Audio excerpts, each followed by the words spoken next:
the chat hasn't updated to be refreshed, so it's just like chat from the previous stream, I guess. Yeah, I don't know, man. I think I'm probably going straight to sleep after this one. Do you want me to put anything up on my screen, or you can share it here in Discord?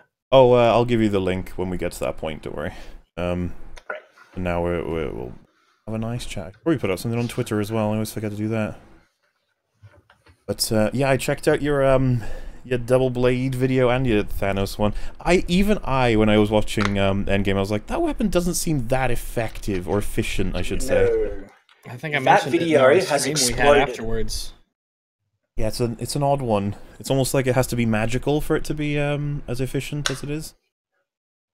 Well, yeah. I mean, just with the sheer strength there, like, because you can do very basic strikes with it, but when it comes to some complex kind of maneuvers and, you know, trying to use the back blade for anything useful, oh, no, very, very awkward design.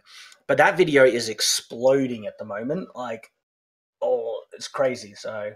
That's awesome, dude. I imagine a lot of people are using it to be like, you know, Endgame isn't perfect. There's a lot of things to Endgame that people are...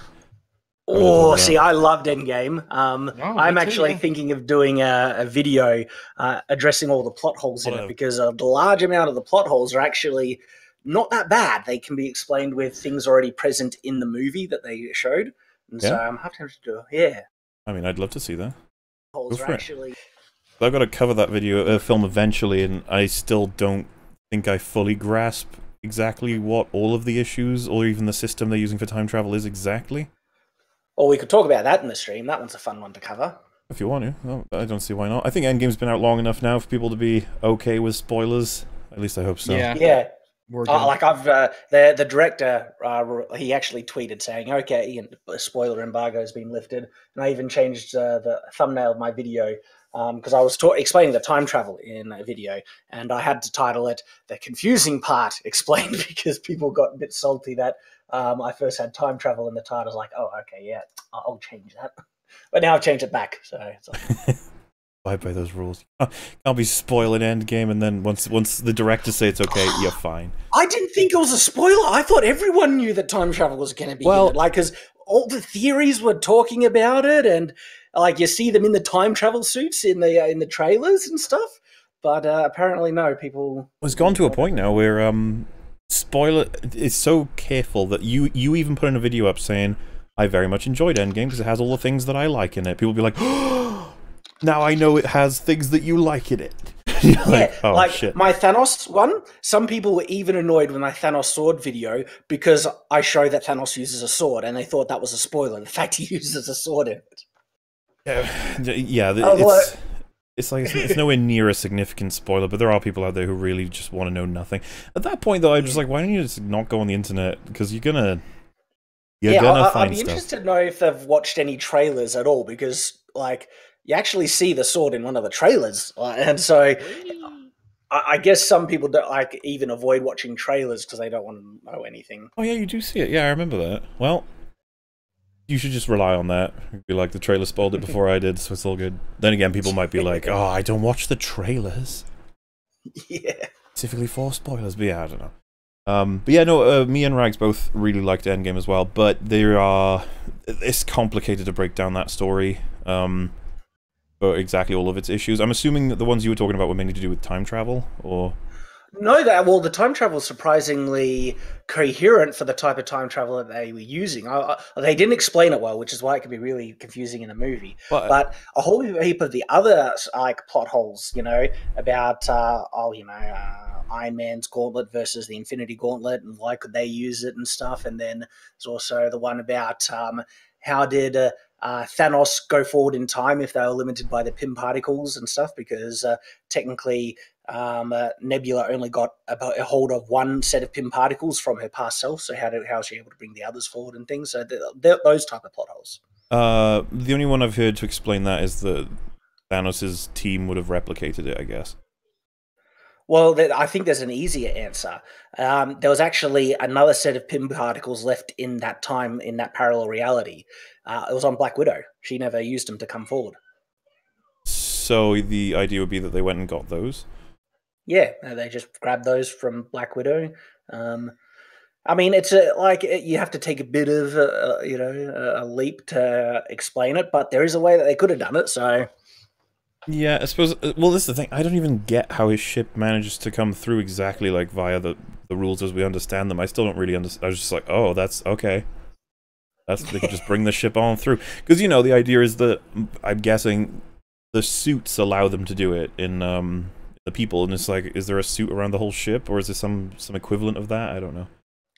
Yeah, see, that one isn't explained. I mean, there is the mechanic in Ant-Man where he can throw something at an object and shrink it, and it's just one of these little disc things. And so the kind of mechanic to shrink something large and a larger object exists in, the movies and things, but they don't explain if that's what they do in Endgame. Yeah, I guess stuff like so if you probably understand it better than I do. Does it split off a timeline only if you remove a stone? See, that's what some people are trying to say. And if they're going with a strict view of parallel reality time travel, no, as soon as you go back in time, you have a parallel reality. That's how I saw it. And that's the way I feel that they should go with, because technically the idea that the universe will be destroyed if you don't return the stones is contradicted by the fact, or they don't really care, that Loki escapes with the stone in one of those realities, but I guess he doesn't take it out of the reality. So yeah, why not say specifically destroyed? I assumed that she was referencing the time stone specifically. Oh, yeah. I don't really know, because the whole Dormammu thing. Most people bring up Dormammu. Yeah, as like, the time stone is the only stone that would have a negative effect, to my understanding, if you removed it out of one of the realities. All the other realities, if you take away any of the other stones, you essentially prevent Thanos from doing the snap later on, and a couple of other really bad things as well. But you also prevent Captain Marvel, which is just phenomenal. Yeah, I think we feel the same on that one. Yeah. But yeah, because the confusing part for me, I was like, okay, so she's like, you cannot get rid of one of these. It'll cause a destructive timeline. It's like, oh, but in our timeline, they're all destroyed.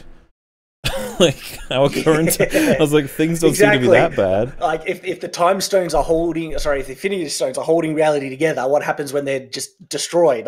So if anyone is going to jump on the thing that the Infinity Stones are needed to maintain reality, that's contradicted by a couple other things. I feel it can actually be explained very satisfactorily if you just say, forget Infinity Stones being reliant on reality and stuff, and just say strict parallel reality time travel. And if you approach it from that perspective, it's actually fairly consistent. It works quite well.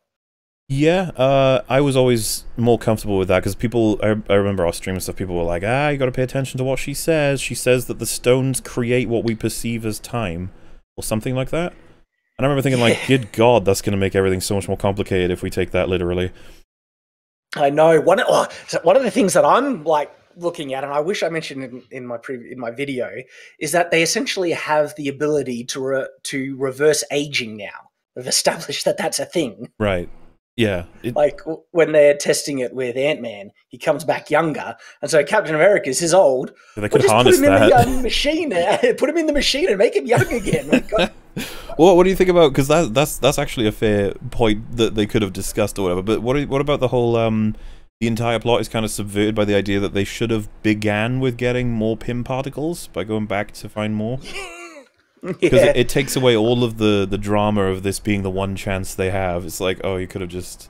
And then the other thing of, like, the first thing I thought was when they were discussing when to get... They were like, when's a good time to get all these stones? And I was like, oh, remember Infinity War? When Thanos had, like, all of them?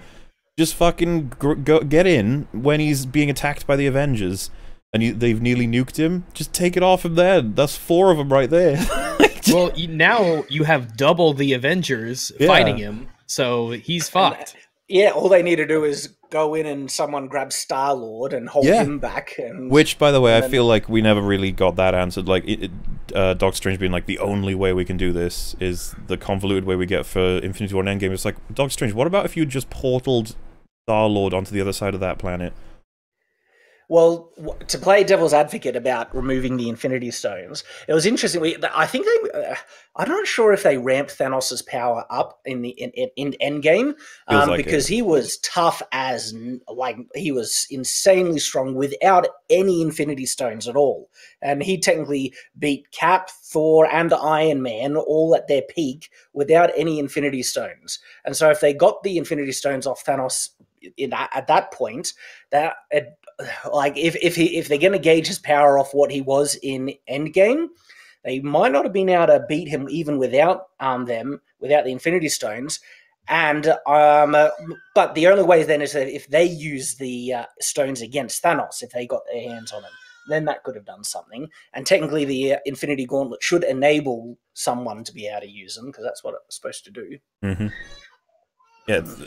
Very, very, very complicated, and I think that the more you think about it, when you have a magical gauntlet that's made of stones of the universe, you start to be able to be like, what about this though? What about this though? What about this? And it's like, Well, it's funny. It's not too difficult. All you have to do is stay true to the rules that you establish. However, because this is, like, I find a lot of writers don't pick up on this with magic systems, and Infinity Stones are a type of magic system. Even X-Men powers are a type of magic system. Mm-hmm. And just by showing how they operate, without knowing, you're establishing certain rules. And then if you contradict how they're used later on, well, then it's sloppy. It doesn't make sense. You got plot holes and all that stuff.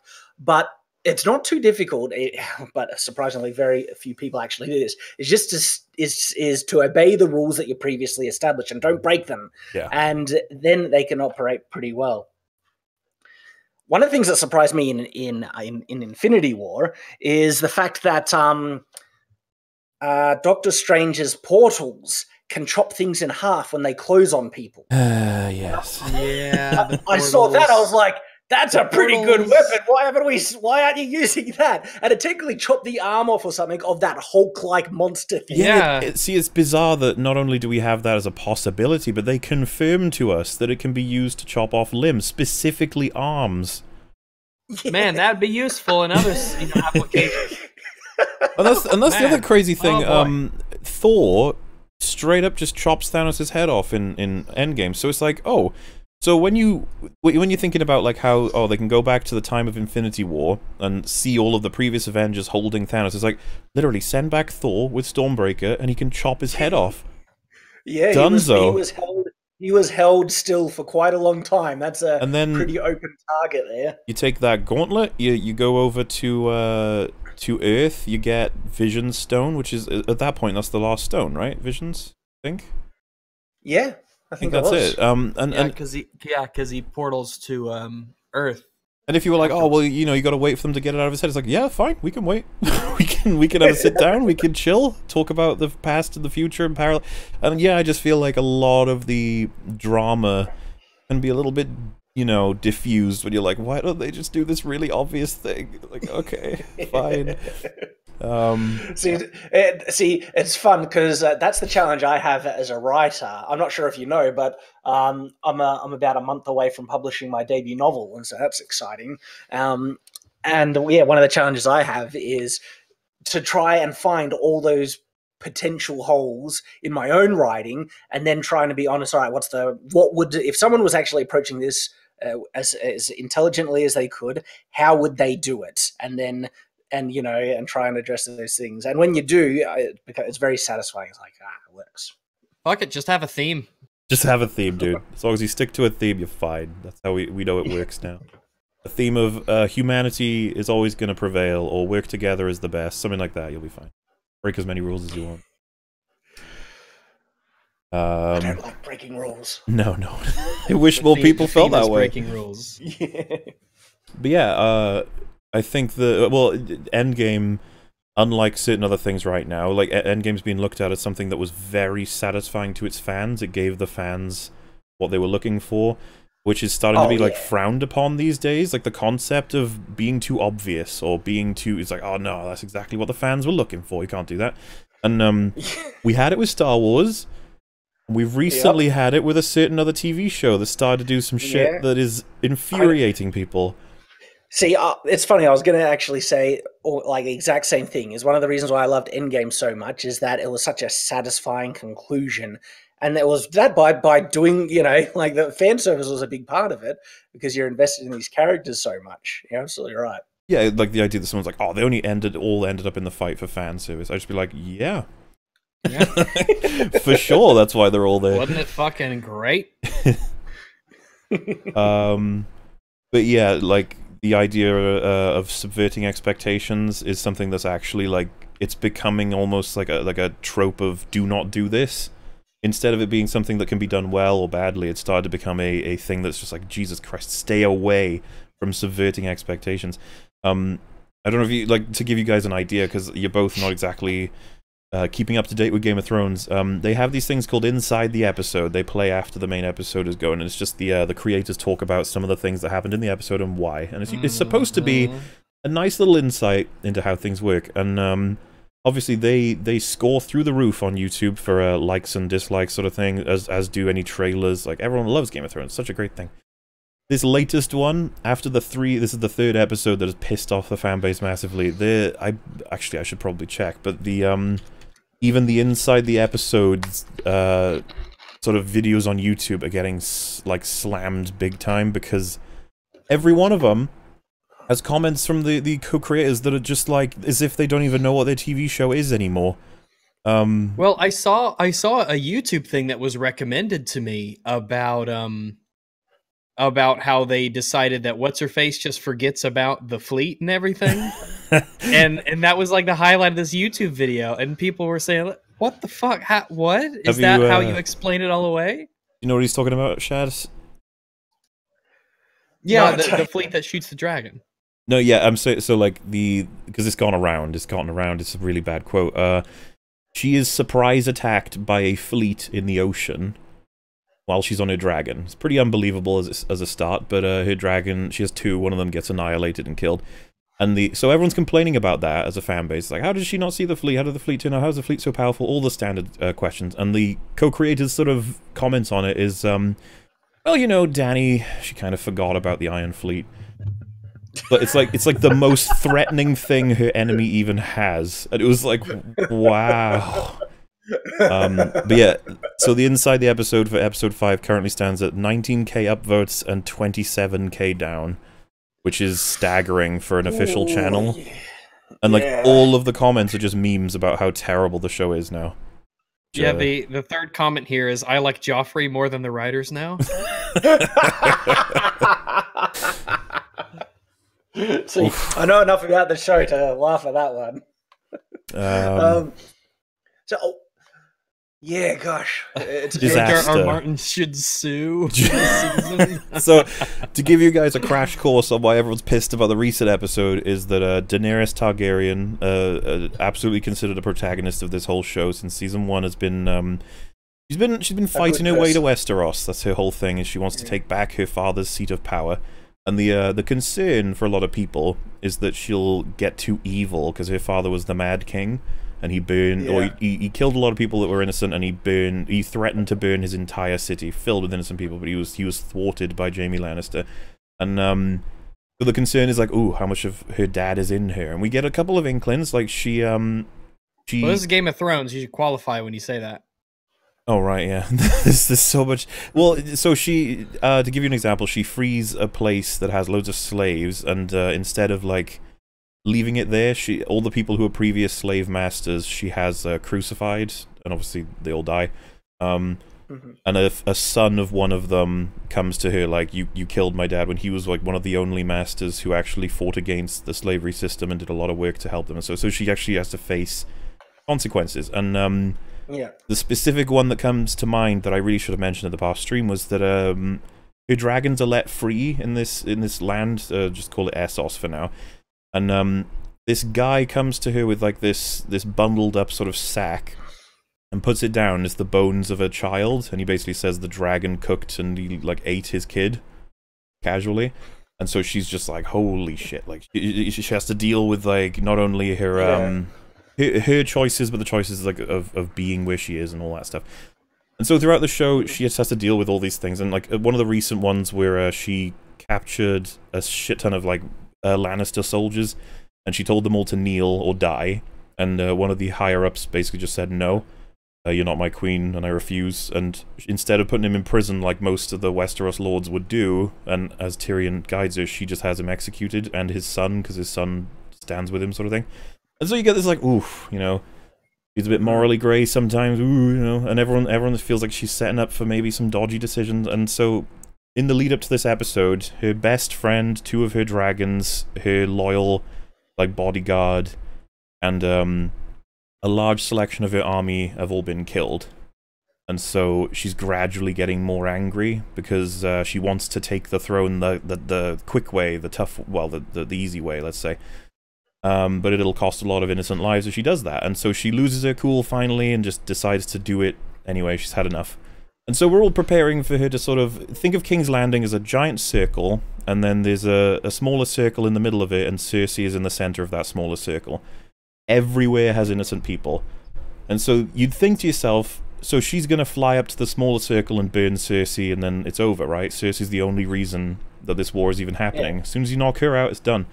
And that seems to be her plan. Like, that's how we understand it. And so everything's great. It's all going on. You remember those? Fly the dragon up to the throne room and just poof. Yeah, easy. You might even be able to just eat her. You got a dragon. That shit, yeah, it's fucking mental. And so you remember those scorpions, right? The things that are firing like ballistas that are very, very powerful enough to kill a dragon. There's about, I want to say, 60 of them in total perched around the castle and on the fleet that are just outside the castle. Or at least I'd have to check the pictures for that. But either way, she approaches this fleet. And this fleet that managed to kill a dragon with 3 shots is a fleet of at least 50. There's this screenshot where there's a shit ton of ships. And she's just flying directly at them. They fire 1 shot at her, miss, and then she obliterates them all. Oh, they should have shot more than 1. I'm glad you picked that up.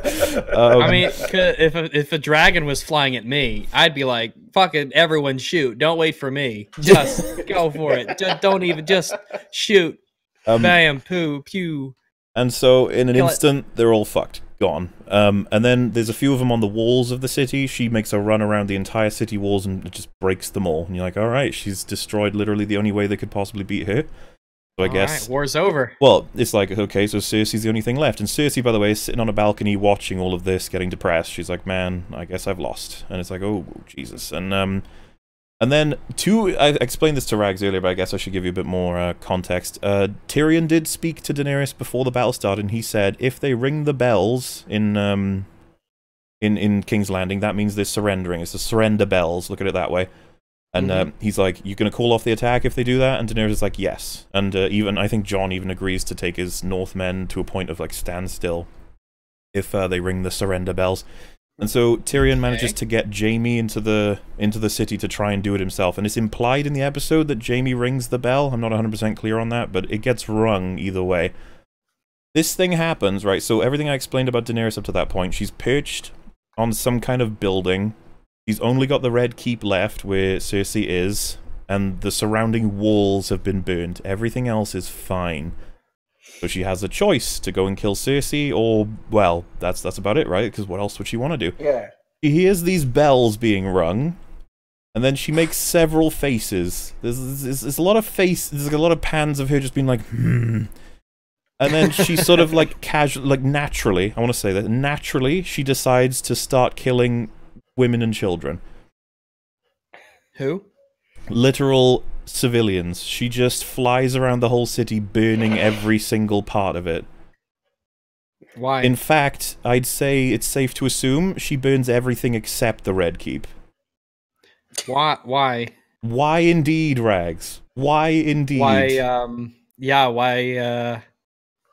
Why? So how much resistance did the city throw up? All they had was the scorpions, and they all got obliterated in their, like, opening 5-minute attack. Because it's interesting, like, I think back to any cases historically where populace was attacked during a siege or if a city was overcome, and it's usually as a type of retribution for resistance. Because before a siege, generally what would happen is that there would be some type of parley between the besiegers and the defenders. And the besiegers would generally say, okay, this is your chance. If you surrender now, don't force us to attack you and lose any lives. We will let everyone go free, and we'll take the castle, and we'll probably only keep the leaders, imprisoned and stuff. But if you resist, that's it. No holds bar. We'll destroy you and everyone inside. Make your choice.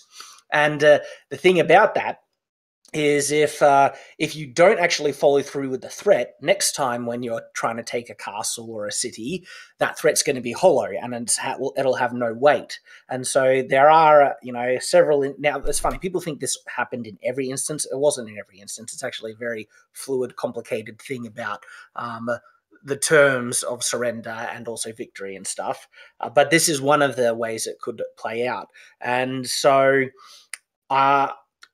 if it's justified, sometimes it can make tactical, logical sense if there's more battles later on, and and that was the stipulation to begin with. But if the populace wasn't actually resisting and stuff, and no terms were given out, then it wouldn't make much sense at all to go no quarter on everything. But that's just kind of my view on it. I haven't seen the episode. Well, so yeah, I I can really comment. Give you all of the context, because I didn't mean to imply she doesn't go for the Iron Keep, the Red Keep, sorry, she destroys it last. But the way I described it to Wolf when we were watching it was, think of King's Landing as a lawn. She goes line by line, just taking out everything, and it's like, Gosh. wow.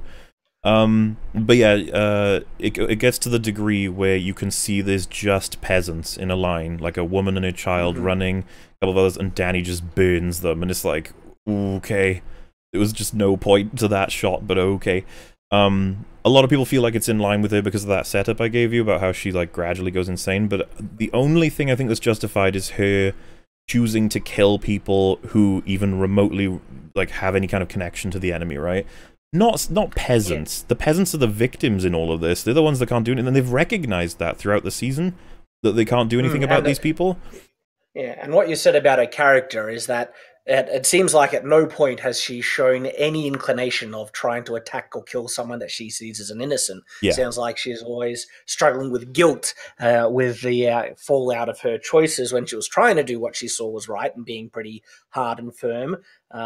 And so, yeah, it very much, sounds something contrary to her character in a big way. And what is typical for medieval warfare when it comes to peasants? What is because rampaging and pillaging, I imagine they're very much victimized, but I doubt there's an interest in erasing them entirely. I would have thought you'd want to at least maybe absorb them into your own sort of society.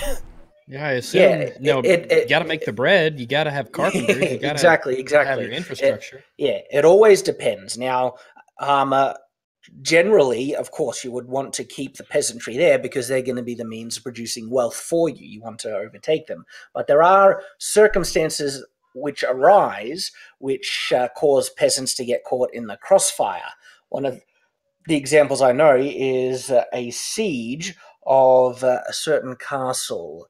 I want to look up this castle now because it's a really intriguing one. And so you've heard of King John, Robin Hood and King John. Mm-hmm. Yeah. So he gains power, and he is a trash king, and he doesn't pay attention to his holdings in Normandy, which is France. And so the king of France, I forget which one it was, was it Philip? Might have been Philip. He sees that there's an opening.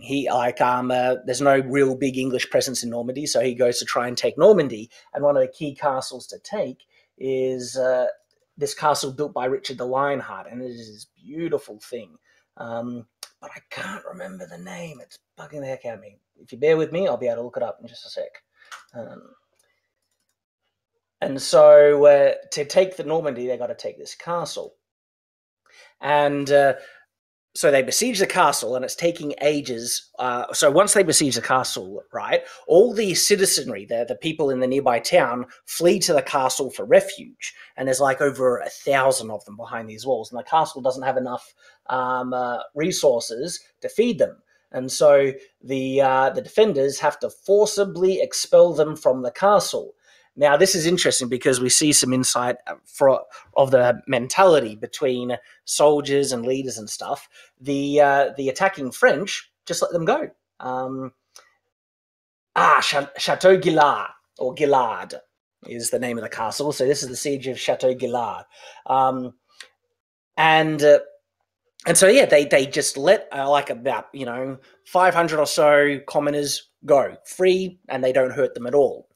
Then the French king, comes and sees them doing this and is like, what are you doing? We don't want to let these peasants free because they're a drain on our enemy's resources. So if they try and free any more citizens, shoot them.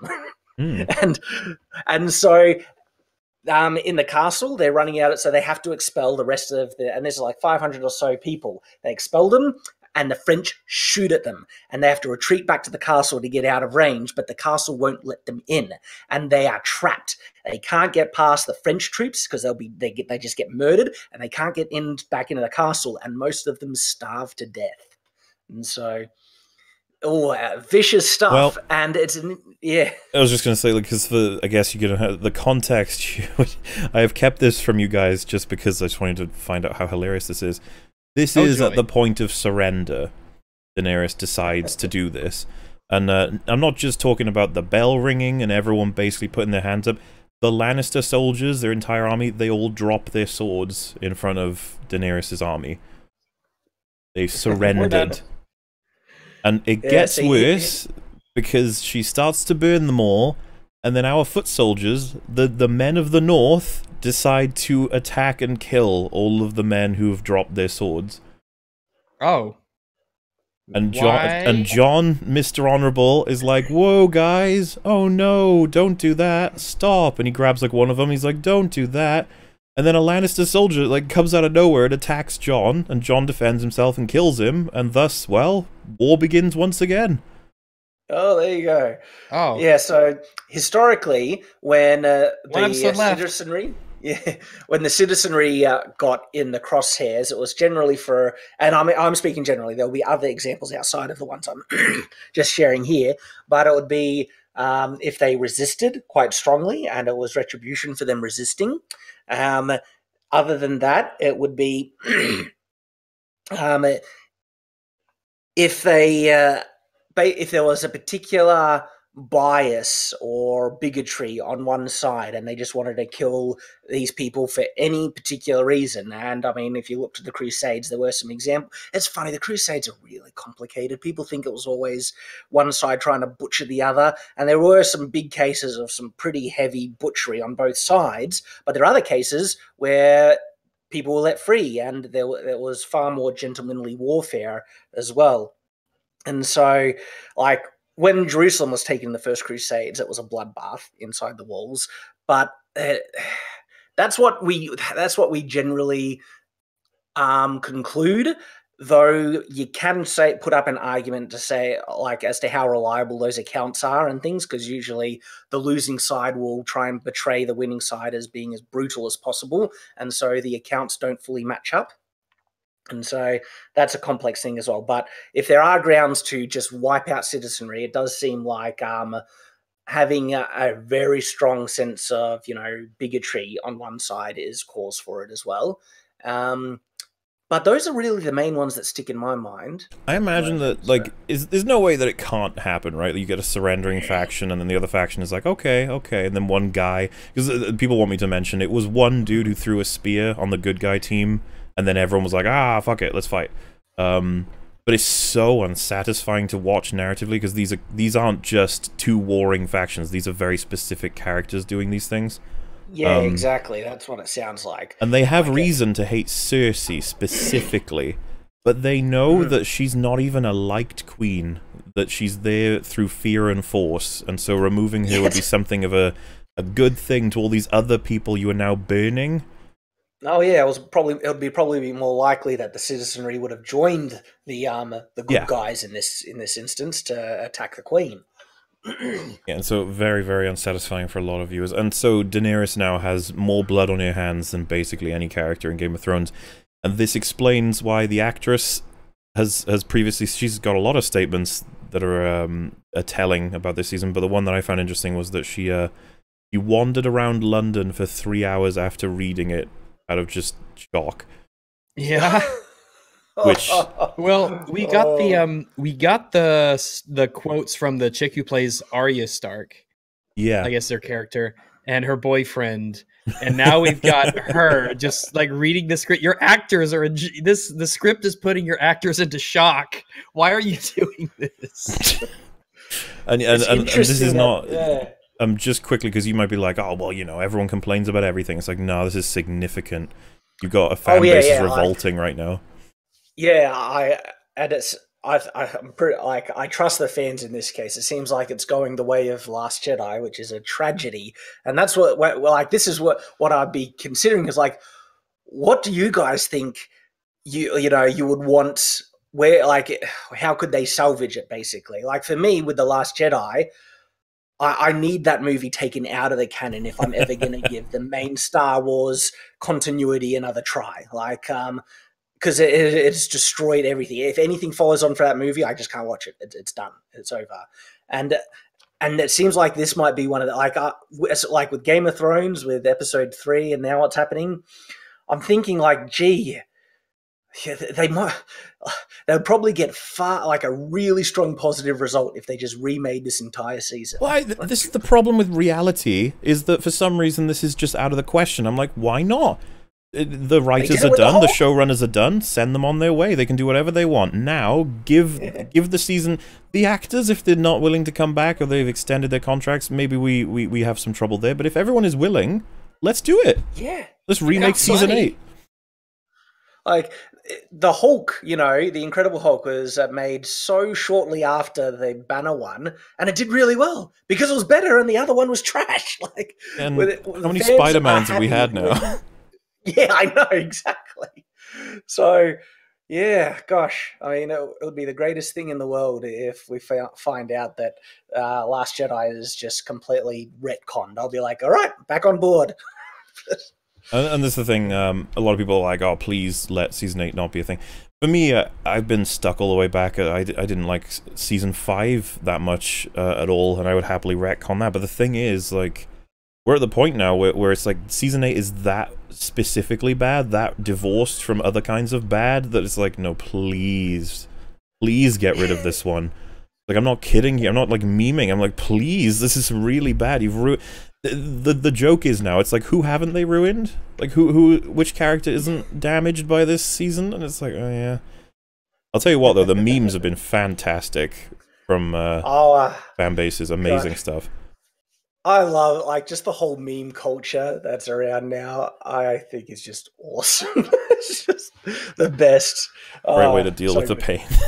It really is. It's such a succinct way to communicate an idea that it's awesome. It's so good. How do you get more dragons? How do you get more dragons? Yeah, where do they come from? They were extinct, and then Daenerys had 3 petrified eggs that she brought into a fire that brought them to life. There's no real reasoning for that, other than it's a magical thing there. She didn't have them fuck or something? Nope. Yeah, see, with how rare they are, I would have been thinking that's one of the first things you'd probably want to do is get more dragons. If and they are so damn powerful. Not if, they just are. Yeah. You want more of those things. Well, see, episode 4 was like, oh, turns out the dragons aren't very powerful. And then episode 5 was like, no, they're the most powerful thing in history. There's nothing that can beat them. You're like, oh. And it's so confusing, because, I mentioned this on, I can't remember which stream it was, but I think Rags might have been there, but I was talking about how my, oh no, it was the one Rags was away for with the Act Man. I had a dentist checkup, and she saw I had a shirt that had Game of Thrones related things on it. Oh yeah, I watched that show too, and I was like, oh yeah, and you know how it is as a critical person when you're in sort of normal social environments. You're not going to be like, oh, I hate it, it's the worst thing ever. You're just like, oh no, yeah, no, it's great stuff, fun stuff. You like it. And the dentist told me that they were not liking this season, that it was nonsense. And I was just like, oh god, there's lots of memes in our community about even dentists hate it. We're pretty much done here. It's insane. Are there some people holding on to their love of the series that they're just like, no, it's good, and I'm going to look for any reason to try and justify it? Well, people do that with The Last Jedi. Well, that's the thing, yeah. Like, it seems like that was the kind of reaction of Last Jedi. There was a lot of people still holding on to, no, it's good, I really liked it. But, you know, now the dust has settled, I find a lot of those people have actually come over and started realizing, yeah, the movie is pretty bad. Which is the thing, right? You can be on... Sometimes people can hate a thing for no good reason, or something like that. And you could be the one guy who's like, no, guys, you're missing the important parts of it that do make it make sense. And there's a lot of people like that right now who feel as though fans are taking this too roughly, that this was always going to be what Dany did, and it makes sense, and that she's caused the deaths of innocent people before, and you're just mad that because there's loads of takes like referencing quotes from long ago where she'd be like, "I'm going to raise the kingdom to the ground," back, you know, and everyone's like, "Yeah, awesome." But it's just like a reality of you don't kill women and children who are running for their lives. Like, there's no heroic protagonist who can do that justifiably in like a TV show narrative, like to the point of thousands, without us being like, you're evil. You're bad. Yeah. You're bad now. You're on the shit list. Pretty much. And a lot of people are like, you could have done it if maybe we had more time to turn her evil. It's really quick. Like, she was essentially the altruistic godlike character near the beginning of this season. It's like, whoa. You know, things happen. And so, yeah, these people... She's had a bad day, guys, you know? It was that time of the month, clearly, and you don't know what could happen during that time. You wake up on the wrong side of the dragon, and you just you gotta roast some peasants by the thousands. And yeah, so give it time, give it conversation. Game of Thrones, I am certain Game of Thrones will be looked back on like Lost and certain other TV shows where it's like, oh god, how it ended though. How it ended though. That's a tragedy. That is a tragedy. Because like, but we got the books. That's the good thing. See, I've got the first one right here. And so I think I'll just get into the books, the novels. Yeah, I'd love to hear your take on the books, honestly. Do a book review. Go for it. I'll need to get through it. But I do have it on Audible. You know, just finish the book, since he doesn't apparently. But that's the thing. This is why I've been holding off. Is that the series isn't finished, right? That's true. And so when I hit where he's up to and it just ends, I can't. Oh, gee, that bothers me to no end. And so I've been kind of holding off, really getting into the books because they aren't finished. It's taking his time. So yeah, something to show you. This happens in the episode. So this is a link I've just sent you guys. It takes you to an album. The first screenshot you can see is where they're standing at the time. Second is the pierce. Third is just him grabbing the blade. Fourth is it comes out the other side. Now, this is essentially the boss of the King's Guard fighting against a guy who's pretty strong, in fairness, but I'm so done with seeing swords pierce, like, two sides and a body of armor. Like, I can't stand it. This is a big pet. That's ripping his beard out. I call it a lightsaber moment. I criticize this so much. Is when swords suddenly become lightsabers and just can destroy everything. Unless, of course, it's a main character. The only time... I mean, there are examples of armor working well, but for the most part, right... armor generally never works in Hollywood movies unless it's being worn by a protagonist. Then it's fine. Then it can save them a lot. Then it works. To make it worse, I'm pretty sure, judging from these photos, if you guys can sort of tell, the dude is wearing chainmail and then plate armor on top. And this means that the sword pierced a layer of plate, then chainmail, then it's like armor's like a magnet. If you have a positive and a negative, like chainmail and plate, they cancel out. They cancel out, yeah. And it's essentially like you're not wearing armor at all. That's just a mistake on his part. See, this is another reason why this stuff just annoys me to no end, right? Is that armor creates a problem. Like if you're fighting someone in armor and you have a hero character trying to beat them, it creates a problem that they need to overcome. You have instant conflict that you can then milk for good narrative storytelling to figure out a way just in the fight scene. You don't even need to go too far in plot. Just the narrative of the fight scene itself for how the character gets through and defeats their opponent. And so this idea of just, stabbing right through armor, not only is it unrealistic, it also misses out on something that could be really cool, because actual historical combat like that, when it's used realistically to get around problems like this, it's really engaging and it just looks amazing and stuff. Like, How much cooler would this have been if the guy grabbed the blade of his sword and did a Mordhouse strike with the crossguard going through the guy's temple or something like that? Yeah, or he has to wrestle him and get a dagger in his eye or something. Or have to push him off something really tall. You know, something creative, not just stab. And, exactly. Chaos Zeke said he removes the armor and there wasn't chain milk. There wasn't chain underneath. So interestingly, after this sword gets pulled out, I don't have a screenshot for this, but the guy he attacked takes off all of the armor. It all like comes off. It's almost implied that this stab managed to make it so that the armor failed to stay on. But it does look, like I said in the last screenshot, it really does look like he's got chainmail underneath the plate. If you look zoomed in, so I think it all just falls off at once. But the thing is, right, the context is this guy is a zombie that he's fighting. So this doesn't do fuck all anyway. Like, he has to do other things to kill this guy. But seeing it, I was just like, oh my god, what is it with this show? Because, I don't know if you saw my rage video for, the other episode right the way through, but I showed a clip from a previous episode in Season 1 where, armor works the way armor's supposed to. And it was, like, really cool. Oh, yeah, I did see that. Yeah, and that was actually an element of the storytelling, because I've seen that fight scene. And yeah, he just, the Dothraki hits him on the side, does spit all, and then it gets jammed, he grabs the weapon and just kills him in response. Yeah, it's a really nice and simple kill. And it makes sense. Yeah, they were using logical realism, and that was kind of a good reflection on the more realistic approach Game of Thrones had once upon a time. And it's interesting that this stuff is happening at the same time when the plot and realism, like with what the characters would naturally do based on their personality, is just going out the window. It's all falling apart. If you guys would like to click this link, so the first thing I want to bring up, again, and this is just, I know this is basically just shitting on Game of Thrones Day, but why not? Because there's a reason for this.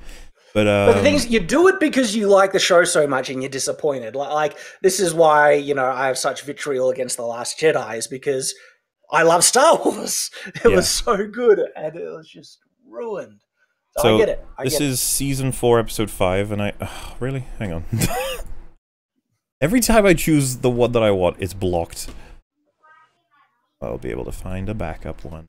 And yeah, obviously this is copyrighted stuff, so I'll just have to pause a lot, but particular point I'm gonna be unavailable as well. Give me a sec. Yeah, because like there's more than one. This is the thing. If you have another character explaining, or you know, visually showing you what armor is worth. The clip I'm looking for, which apparently I'm not allowed to show, maybe it's tied to like something else. But he basically watch this video on YouTube. I don't think because there's a cut. I want to move around it a little bit. It'll be tough, but I might actually have no choice here because I can't seem to find a third alternative. Well, while you're doing that, I'll just share some of my own also pet peeves about the whole armor thing as well. Yeah, go for it. I'll give you screenshots. That'll work. It seems like when they show armor working in movies and TV shows and stuff, it's always full plate armor and everything. And but the thing is, there's so many other types of armor that are just phenomenally effective. Mail, you know, and just even padded armor, gambeson and leather and stuff. Like leather, rare, there's a whole nother subject. But even if you do have types of more historically accurate leather armor, this stuff is good. They wore it for a reason. And it would, I would love it if a movie actually did a scene of someone wearing a really thick quilted gambeson, which is a type of quilted armor, and this stuff is actually surprisingly effective at stopping certain types of arrow fire, depending on the type of arrowhead. And it would just be such a good scene if you had this character wearing this gambeson, and he just gets pelted with arrows, but because they're the wrong heads, they don't penetrate, but they get stuck in the because when you shoot a gambeson, the arrow does get stuck in, but they don't fully penetrate. And so you can have this hero character who's just pincushioned with all these arrows, but they haven't penetrated fully and is still just going at it like a beast. That would be awesome. And so it's another cool narrative element that you could employ by looking at things more realistically. Well, even when I'm playing Mordhau and I've got a character that I make who's supposed to be like very nimble and light, I'll still put a helmet on him to prevent the one-shot kills to the head. Oh yeah, armor is really important. And I love seeing it work. It's satisfying. At this point, it shouldn't just be a uniform. It is satisfying. It's details that you pick up on. When we were watching, when Mahler and I think Wolf was there too. When we were watching Terminator 2, they're accurate to the amount of rounds weapons have, and the characters have to reload weapons, and they, that creates an amount of tension when you know that you just can't shoot indefinitely at the bad guy. Mm-hmm. Yeah. Armor is the same way. Yeah, the little details, and they really, really help. So this is the timestamp. If you just jump with that video and just play, you can play it on mute if you want, but I'll show it for everybody as well. People will know about this if they've watched any Game of Thrones, but the idea is that the Hound is trying to teach Arya that it doesn't matter how quick you are or whatever, if you're against somebody with armor. And she goes to stab him with what is a very sharp... yeah. And he's so unimpressed by her and just slaps her down. And I'm just having a closer look at his armor here. This looks like brigandine. Let's have a look.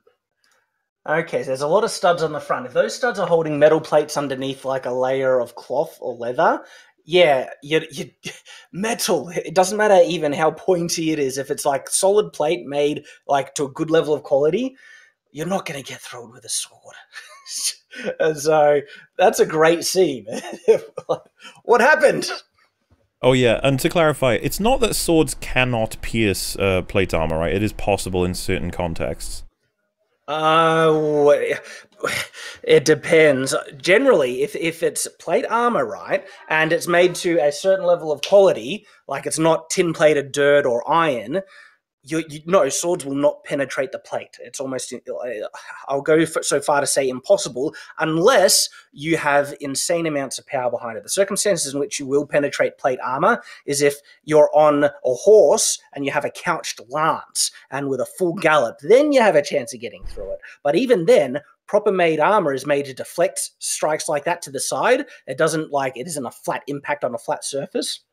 And so more often than not, things like that will deflect. Mm-hmm. So the way that you get through armor is going for the gaps, the joints, okay? You can get through mail, but people think mail is just, if you're thrusting and you got a pointy weapon like Arya's weapon here, that it'll always go through mail. No, it's much tougher.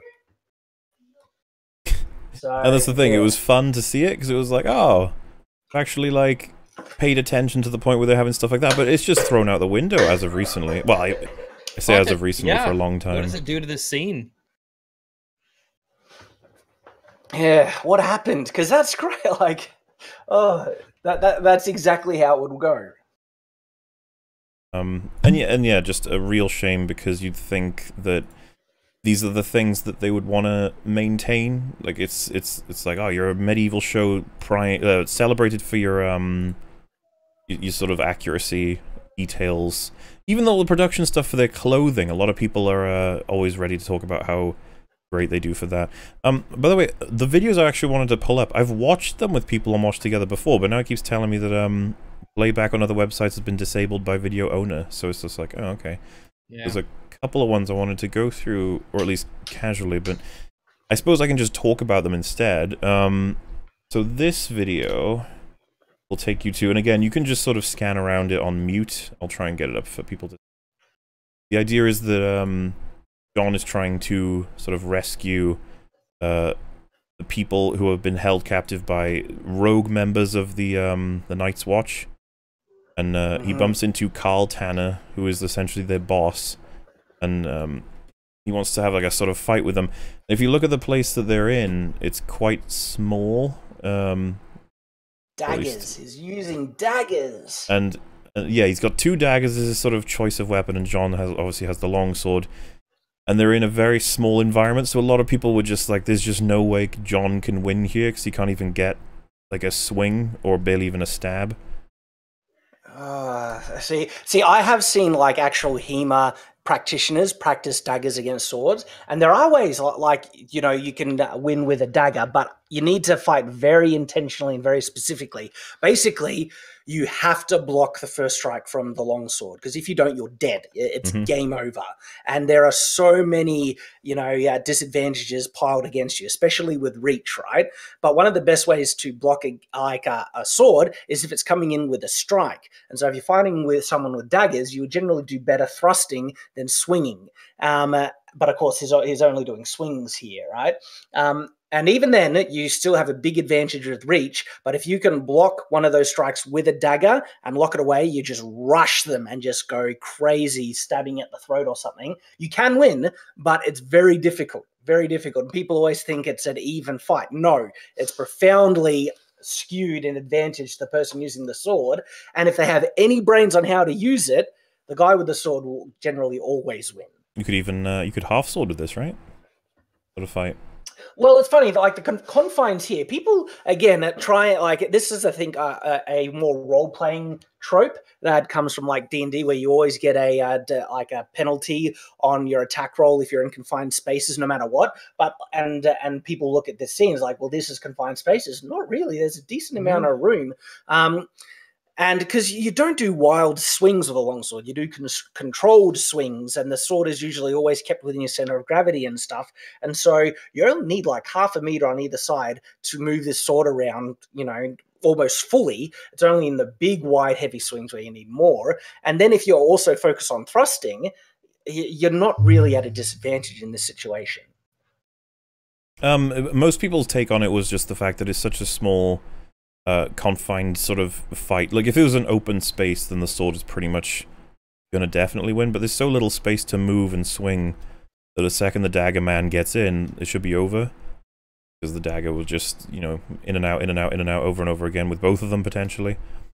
Yeah, I mean, that's the thing. You don't want the dagger person to close the distance. And so that's where you always keep the point of your sword on point, right, you know, along the center line, and like if I was doing it, I'd actually wait for the dagger guy to try and engage the blade, to try and push it aside with his knives or something, because then all you have to do is withdraw your blade, deny him the opportunity of engaging it, but then his daggers are already in a position, you know where they are, and you can re-engage where they're not because you're right there, and then stab right into the chest or something. Because we know armor doesn't do anything in this series anymore. But I'm looking at the guy's armor. It looks like thin dress leather. That wouldn't stop anything. That's the other thing about leather. People think leather armor was huge. Everyone used it, so they put it in fantasy everywhere. And when they put leather, you know, armor in fantasy, it's thin like dress leather, which honestly, like, that won't stop. It'll barely stop anything. There are basic cuts, of course, but a good thrust is not going to do spit against. I think you guys might have left the watch together. The Oberyn and the mountain fight, actually, I can actually pull it up, luckily, so that's good. If you guys want to jump back in, then I can at least scan around it. But you mentioned it before. Was there anything off the top of your head you wanted to mention about it first, or Oberon and the mountain? Yeah. Oh, gee, it's been too long for me to mention specifics about it. I liked his sword.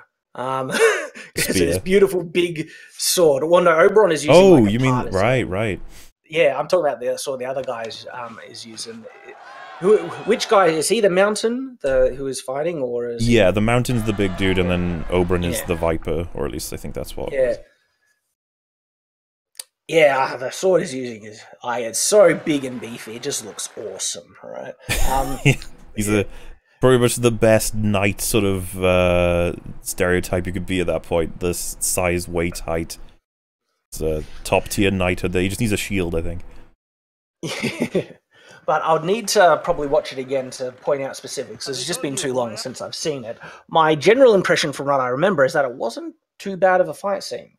Just from memory. How common would it be to have less so like, I know that spears were relatively common, but a spear in this regard, using it in combat like Oberyn does, where it almost seems like it's in replacement of a sword. Like, he's using it so efficiently that it comes across as like he clearly values it over a sword, even in close combat, sort of thing, as opposed to just preparing for a specific goal.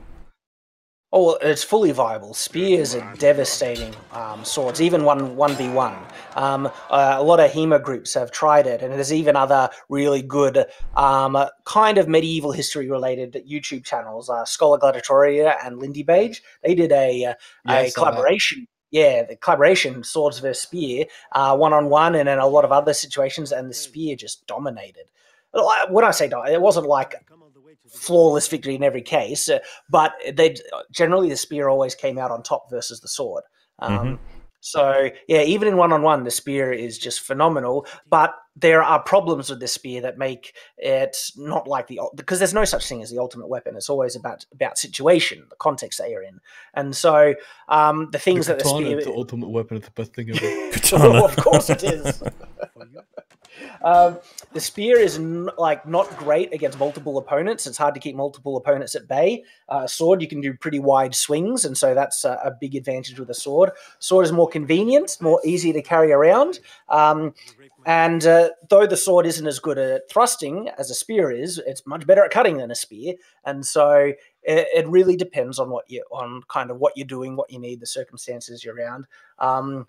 So yeah, and also just what you're practiced in as well. Even if a spear is, it might have an advantage, right? If you are simply better with the sword because you're trained with it more often, you're not going to pick a spear in a one-on-one fight. You'll pick with the one that you can fight better with. Who would, if we were to assume these guys are at the best of their ability in this scenario, and then I guess you'd probably need to know the specifics of their actual armor as well, because it looks like Oberyn's wearing leather, while the Mountain's probably got plate, I think. Yeah, see, it's interesting, because I've done sparring against a spear as well, and what the spear can be very difficult to fight with when you close the distance, and that's what I found. If I was fighting against someone with a spear, all I needed to do was deflect the first strike, yeah, and because as soon as you get past that first strike, if you close the distance, then and just because the sword, you can cut the sword right up towards the hilt, and so you actually can fight in fairly close quarters with the sword still, and you just rush them. And kind of like daggers against sword is reversed in this situation. You want to fight with the sword like you would be fighting with the daggers if you were fighting daggers against sword. But in this case, it's sword against spear. Yeah, you just rush them, and so you can win, effectively if you can exploit the weaknesses that the weapon has.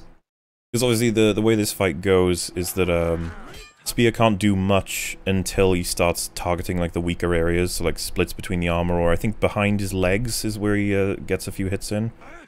Yeah, see, if he's getting a few hits, because if he could rely on his armor, this is the other thing that a lot of HEMA, even HEMA fighting and stuff, it's all about, most of it is training as if you are unarmored. There's of course armored HEMA, historical European martial arts, but the fighting style is completely different because, and what I see in movies and TV shows is it's always as if they're fighting as if they're unarmored. The way that they want to keep their guard, the way they're always trying to block every single strike that comes in.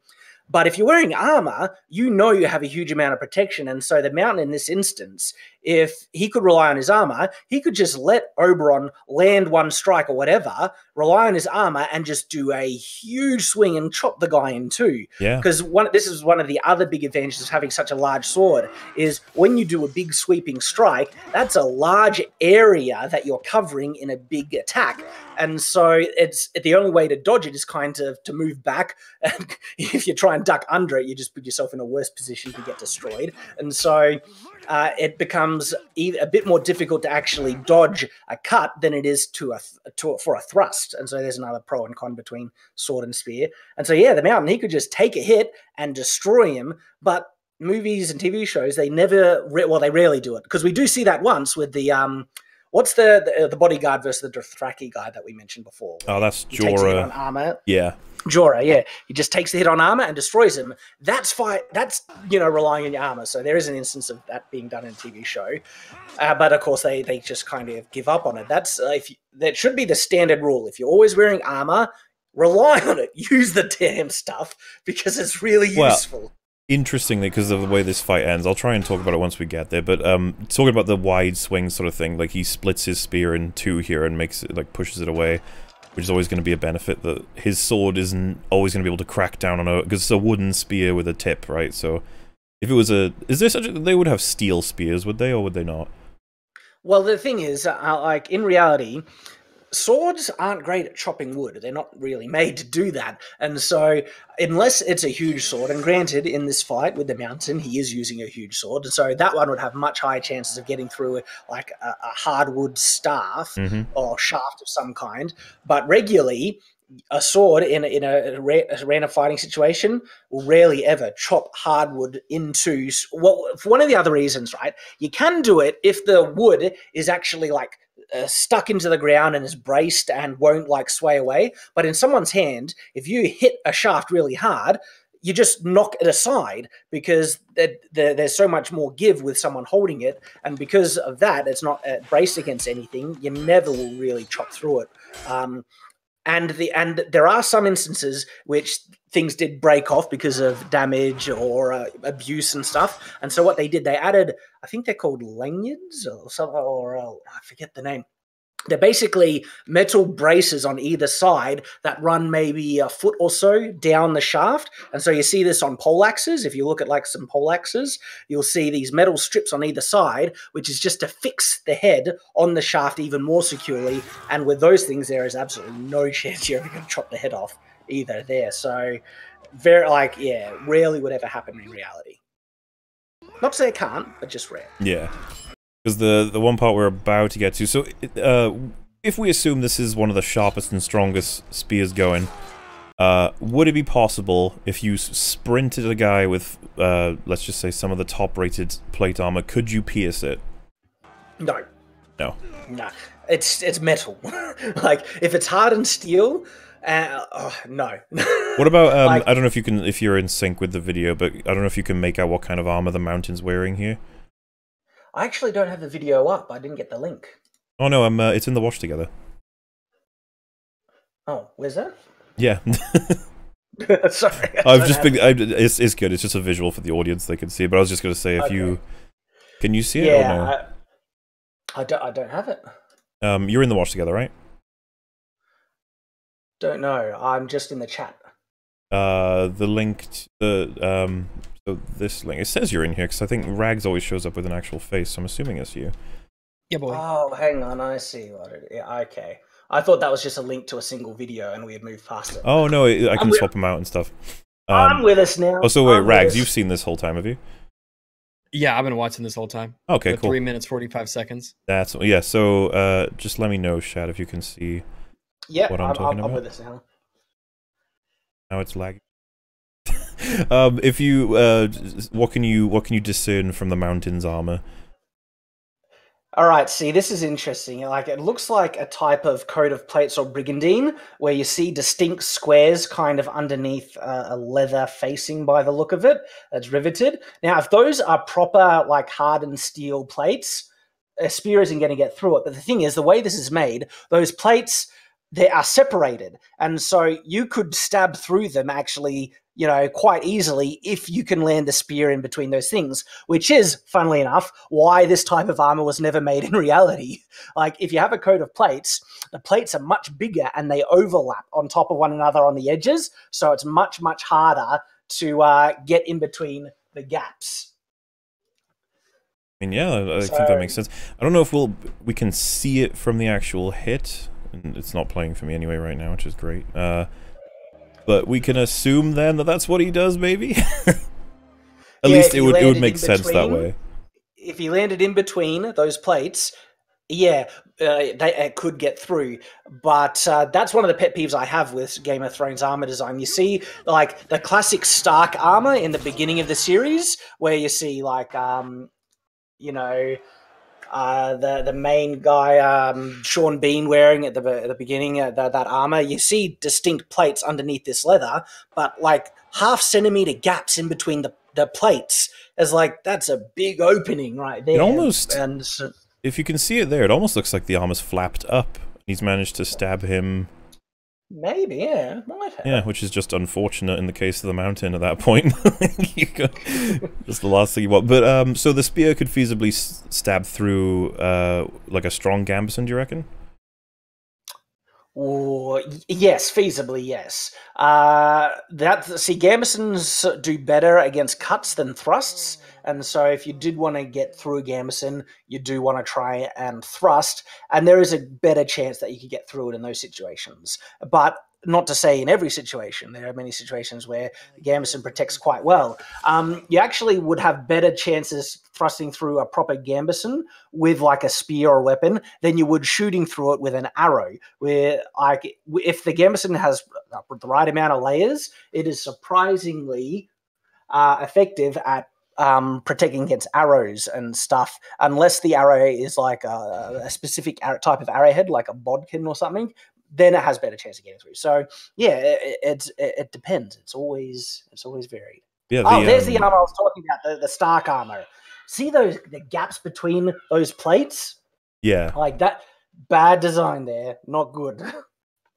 I mean, is that plate, or is that like, it just looks like leather to me? Is it? Well, see, it looks like a leather face with metal plates underneath that's being riveted, and so it's a type of weird coat of plates.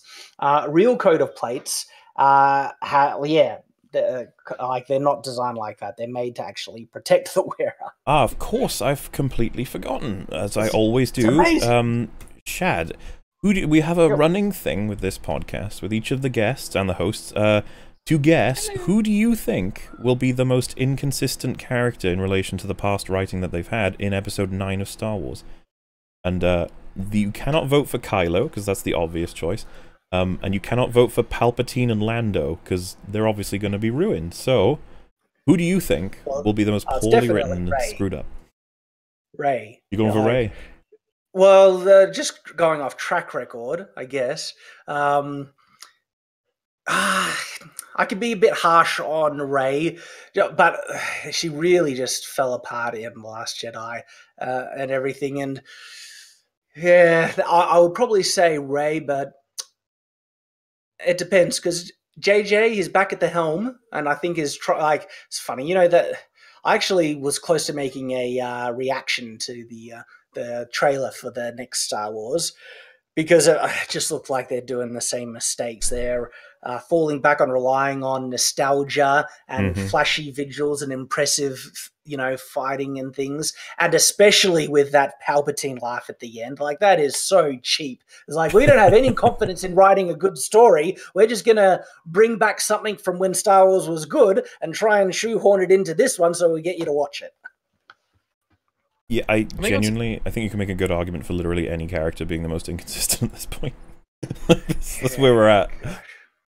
But yeah, go ahead, Rex. What's interesting is I was reading the comments on that fight we just watched, and there's a lot of people saying things essentially to the effect of, remember when Game of Thrones was good? Yeah.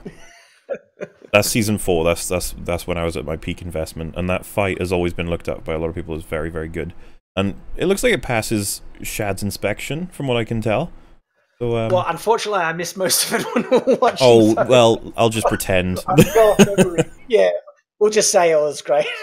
With this one, you don't really need to know the context. It's obviously a group of dudes. But, yeah, I will just say on the end of the last one is, even though its ending is graphic as all hell, I do like the fact that they show fights can get mixed up and that there's grappling involved in things, because that was reality as well. Fights could degenerate. You can grab the opponent's blade. It's a realistic, gritty kind of approach. As to could he do that? He's obviously, in fiction, he has the strength, but the actual ability to crush someone's head with your hands... Yeah, you're gonna need an Iron Man set of hands to be able to do that, probably. Yeah, the mountain is a large person. I just haven't researched, the techniques of crushing someone's head with your hands, so I can't really say how realistic it is. Yeah, you know what? I assume there is a level of strength someone could reach that they'd be able to do it. I just don't know if it's it happening. Maybe the argument is that he pulled the skull apart by putting both thumbs in each eye and then sort of blew it up. I don't know. Either way, graphic as hell, as you just said. That shocked a lot of fans forever. But yeah, so this fight is 2 dudes versus 5, I think? 1, 2, 3, 4, 5, 6, okay. And in the lore of Game of Thrones, this is the Sword in the Morning is his nickname. He's Arthur Dane, supposed to be the greatest sword in Westeros at this point, I believe. And his accolade is he defeated the Smiling Knight, who's supposed to be the greatest previous to him. And yeah, so the good guys are trying to get into the tower, and these guys are defending it. So if I can try and just we'll try and play it nice out of clips, and then see what you can see for interesting commentary. But already we're dealing with the fact that these guys seem to be in a much better armor setup with what they have compared to these dudes. Well, it's interesting, right? If they wanted to win this, okay, it's so funny, and it annoys me. It seems like whenever there's a castle in a movie, they just ignore the fact that they have a castle. If these guys really wanted to stop, these guys getting in the castle, they would stay in the castle and shut the door. They're walking out on open ground is just an invitation for someone to use archery as just shoot them from a distance. It's an open invitation. And so this would be my first comment on this fight, is that, okay, if they really wanted to beat one side or the other, I mean, the guys, the Starks, they got shields. We see some shields here, so they have something that can protect against arrow fire. The other guys, I didn't really see any shields there, and so that's what you'd want to use. Well, they make up for it with no helmet. I'll just be the Game of Thrones lore guy here. I believe it's just a tower that they're defending here, and they don't want anyone to get into the tower because there's something in the tower that's a secret. But I suppose that doesn't mean necessarily that they shouldn't be in the tower defending it from these guys, because either way, they want to kill them. Well, they don't have they don't have siege engines. They'd have to try and build a battering ram to knock down the door.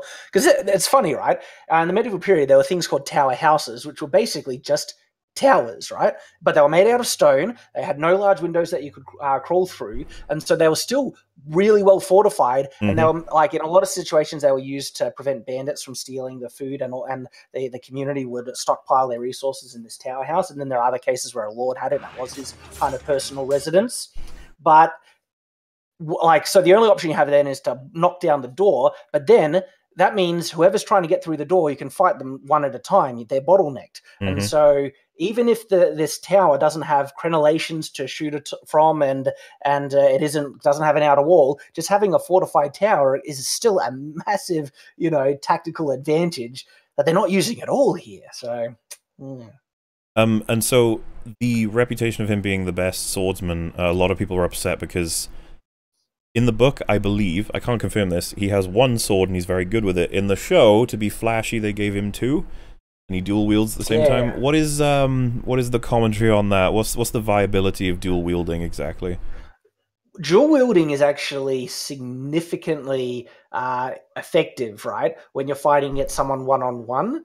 And there are historical treatises showing dual wielding techniques and stuff, but it was more done as kind of a novelty, because the thing is, if you take it to a battlefield, the reason why you don't want to dual wield is because of there are other weapons that are more effective against armor, essentially, and so you want to use something two-handed heavy like a poleaxe or something like that. And that's if you're wearing armor and stuff. If you're not wearing armor, you're always going to use your offhand to hold a shield. The shield is your main, important thing. And so, what would win? What's more advantageous? Sword and shield against sword and sword, like dual wielding. That's actually a fairly close fight right there. It's hard to call one way or the other. Because dual wielding, right, in a one-on-one situation, and if you're fighting someone who only has a sword, you're almost guaranteed to win unless you're fighting a particularly skilled person who can do it. Because I've tried this just in casual sparring sessions, fighting at someone even with sword and shield, right, with dual wielding. It's so easy to get them to look at one weapon and just hit them with the other one where they're open. And so dual wielding is very effective in this situation, because they don't have bows and arrows. They're not using archery against him. It is a fairly good pick, okay? The thing that would really put him in a situation is if they just use arrow fire, because you can't block arrows with swords, not in real life. Yeah. And so you'd say it is viable here then, would you? It's viable. Yeah. In this specific situation, it is actually viable. I've seen a lot of depictions of dual wielding with a sword and a knife, or a shorter weapon in one hand. Yeah, absolutely. That was where it became... Yeah, so when I was saying it was more rare and stuff, I was really referring to 2 equal-sized weapons in each hand. When dual-wielding was actually far more common was with rapier and dagger, and the reason why you use a shorter weapon in your offhand... Oh, there it goes, through the armor. Have you got... Yeah, I was going to say, can you guys see that clearly? The pause? It looks like he's wearing mail underneath it as well. It looks like mail. Oh God, yeah, you're right. Coat of plates. Let me take a look. Let me see if if I can get better. Yeah, I can see the quality's better on YouTube. So let me. If you guys have got my stream up, you'll be able to see the screenshot, like right there as well, because that's questionable, especially with the chain armor. It would never happen. That's technically 3 layers of armor. Well, no, he's wearing a tunic underneath, and so he's even got a measure of padding under the mail. Then it looks like he's wearing a type of gambus. So it's padding, mail, gambeson, and coat of plates. And let's not forget flesh and bone potentially. Like that sword's a lightsaber. And he did that with one hand. One-handed. This guy is a beast right here. In a spin, just for show. Yeah, it's funny. Spinning can be fun. It can be. See what it's doing here? No, you can use it as a type of intimidation. But the problem with spinning is that there's always a position where your sword is not guarding yourself when you're returning it to where you spun it from. See, that's a good shot. Yeah, that makes sense. Yeah, avoiding the armor. See, that's great. And so, yeah, when you're spinning, see what it's doing here? If you just see right where you paused it, he's open. This is why spinning is bad, because the spinning puts yourself in a situation where you will be open. And if someone just ran in with a it's big like dribbling thrust, a basketball. Extended thrust, they would get him. And so guard positions exist for a reason. It's to protect yourself. You hold the sword in between you and your opponent. Like he can't know, the guy to his right here, he can't know that this guy can't thrust immediately. Exactly, he's not even looking at him. And so if that guy just did a really heavy lunge into his armpit or on the side and try and get right in the side into his lung and then maybe the heart, like that could have been game over. And yeah, if he's playing this in third person, he might have a shot, at least because he'll know. But I don't think that's how it works. He needs to start a finishing move so that all the other guys wait for him to get done before they attack again. Okay, see... what's interesting, what he's doing here, right? He's standing still. I've sparred against more, like where it's uneven, where it's like 4 against 1. And what you end up doing is you're moving all the time because the guys are trying. See the guys who were facing his back? Trying to surround him. That is an open invitation. They should just rush him on his back. And he's standing still. See, what he would be doing is he should be moving to his left and try and put everyone in front of him. You don't want to let anyone get behind you like that. Because his legs look like a really vulnerable spot right now. Right there. Imagine getting behind the knees, just slicing those tendons. Yep. Down you go. Yep. More spinning. More spinning. So this is actually what it looks good. It's not realistic. It looks good, yeah. It looks great. And so I'm not going to criticize it because they do want fights to look just awesome. And they do that, so that's cool. And it helps that this is all one shot. Because if you start zooming in and cutting quickly, we can't tell what's going on. Exactly. But then the problem becomes that choreographers have a much rougher time to teach all of these guys how to make a convincing sword fight that they've never done in their lives, potentially. And all for 1 2-minute scene in an episode of a TV show that's been running for years. You know, it's just... It's probably not worth the payoff, so they just try and make it look flashy. Focus, yeah. Yeah, he's got them all on one side, at least, so he's following some of your advice there. Yes, exactly. He moved to one side, so they weren't at his back. Good to see. Double strike in the neck. Shot, yeah. More spinning. More spin. You gotta get them style points up. Yeah. And yeah, it's very tempting to just... I wish I could let this run, but I mean... So, what the other guys are doing... Why didn't his sword just cut straight through the shield? Just cut it right in half. Yeah. So these other guys... better than armor. They're just flailing. There is no form. There's no guard position. They're just swinging wildly. And of course, like, you see people do this when they don't know anything about real sword fighting. And of course, the actors don't. And so that's exactly what they, just default to. No, like... one of the things that you want to do is when you're with sword fighting is you have a proper stance that's a guard position, and your strike should lead into another guard position or another attack from a good position. And so when you see actual sword fighting, it's so precise and specific. It looks great. But this, they're just flailing their arms around with a weapon in it, basically. So it's funny. Don't pick that shield up. Oh, so that has got to be a great advantage of dual swords. Yeah. Because you can only block doing one that of them. But see, doing that with one sword would have done the job. And technically both swords were in the same attacking position. And so when you actually, if you're wanting to do like a double attack, you want to put the weapons far enough apart from one another so you wouldn't be the opponent couldn't block both with one weapon. But it looks cool. Don't get me wrong. Oh yeah, I guess what I was trying to highlight was more just he's in a position where he can only block one, so he's free to do whatever he wants with the other. He sort of just does a move that he probably could have done with one sword. You're right, yeah. Either way, that is supposed to be the benefit of dual swords, is that it frees one while you use the other to block the enemy sword, I suppose. And is he wearing armor though? That guy? This one, he is. That's Stark armor. Yeah, that's Stark armor. This one, and it's not through a gap, or at least it doesn't look like it's through a gap. They really like doing the PS right through, don't they? But it's like we've seen scenes where they don't do it either. Maybe again, they probably think only metal armor really protects, and yeah.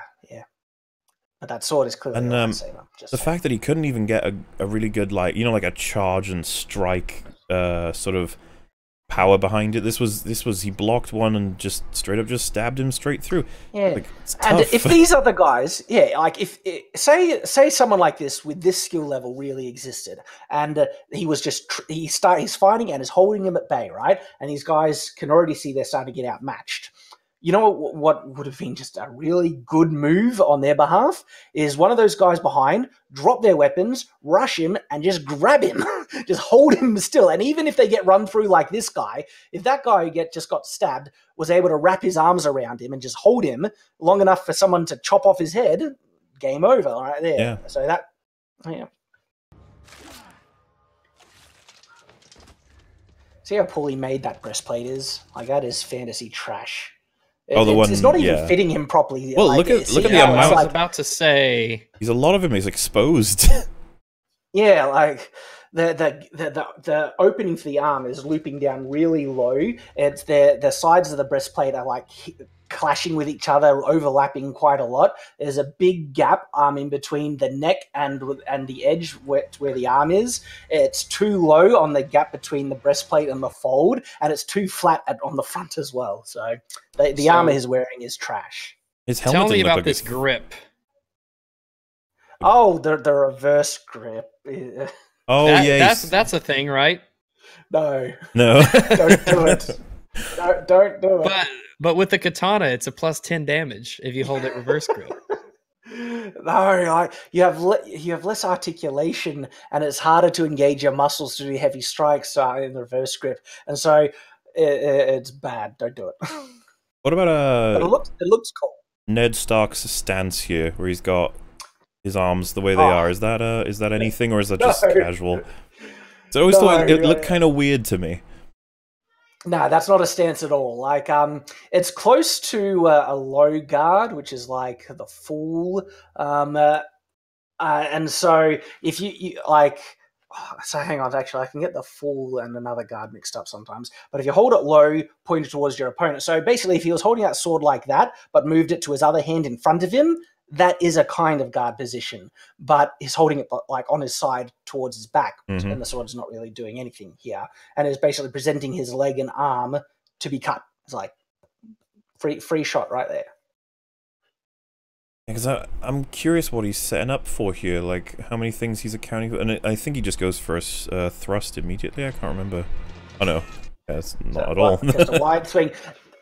That swing was so telegraphed, where he led in with his shoulder and arm, and like it's just telling your opponent what you're doing beforehand. And it's almost like you'd let that hit your breastplate, Because he was going right for his breastplate, so you just let it hit you and stab him. Exactly. What are you gonna do? It's like he's not even aiming for an open It's not area. particularly powerful either. It was just sort of. Yeah. And this is the problem, right? When you that wouldn't hurt him if really, he didn't have armor. it's rare for a lot of media to survive this level of scrutiny. But hell, it would be great if they did. You know? Oh gosh, yeah, like sword fights that actually have historical, elements in.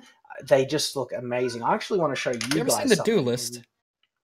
See, that I know is one that has much more historical sword fights in, but I actually haven't watched it, which is shame on me. I've only actually. seen some of the clips on YouTube, and the fights are very tense. Yeah, the Duelist is actually a very well-known movie for having realistic sword fights in. Yeah, so some wide, heavy swings. He's aiming for the swords here. See, if you had a look at those strikes, right, even if the swords didn't connect, they would have missed because they're not aiming for their opponent. Yeah. They're aiming for the opponent's weapon. And on the part of Arthur Dane, it seems to me that he's just blocking Ned's sword and not taking advantage of the fact that he has two. Yeah, like he's using one to block and not fighting back with it. But yeah, obviously he ends up losing this fight. Technically speaking, which was inevitable, I guess, from a swordsman that's better than him and has the two-sword advantage here, which you would define that as an advantage, right? Oh yeah, huge advantage. There was a lot of points where the swords are connecting. See how he just blocked both low? He didn't need to do that. He could have blocked it with one sword and thrust with the other, and Ned would be dead instantly right there. And so, yeah. Almost there. I would let it run, it's just copyright's gonna hit us otherwise. Yeah, I know. Oh, armor works that time. We actually used his... Look, that was his van brace, right? The gauntlet, Well, yeah, it's a metal brace, so it's not really a gauntlet because it doesn't have a hand guard, so yeah, you're right. But yeah, he blocked it. Okay. I was about to say, that's actually quite fascinating that they actually put that in. I completely forgot. Does armor work or not, movie? Because that would be a tactic, right? To even push a sword technically toward them with your van brace. Oh, just knowing that your armor can deflect is absolutely. If you've got a fully armored arm, you can block something with your forearm like it's a shield. Definitely. So. And Soul's gone. But then backstab through the throat. And I like this part. Fighting multiple people, that's what everyone else is trying to do. Yeah, interestingly, I think that was the first one he downed in this fight. Yes, it was. The hit in the gut, yeah. He stabbed him in the back. Not very honorable, though. Well, people misunderstand the concept if you're of gonna knightly hit honor. someone, you better make sure they're dead. Yeah, like when a knight was trying to fight another knight, the only times when something like real fair play where you wouldn't just hit them in the back or when they're open and stuff is maybe a tournament situation where there's a lot of eyes on you, but when it's warfare and battlefield, your life's on the line. Win. Yeah, you win. I think that was a neck shot. Let's just hope it was. Yeah, hit to the throat. Yeah, that one is that fight. You said you'd like to show one, is it? Or yeah, I'm trying to look it up. It might take me a little bit to find it. But it's this group that do like cinematic movie style fight scenes, but with historical techniques employed. And it just looks amazing. It's phenomenal. So we can keep talking about some stuff while I'm looking for it. Have you seen Old Boy, the long shot sort of fight during that? No. On the old one? In the hallway? Yeah.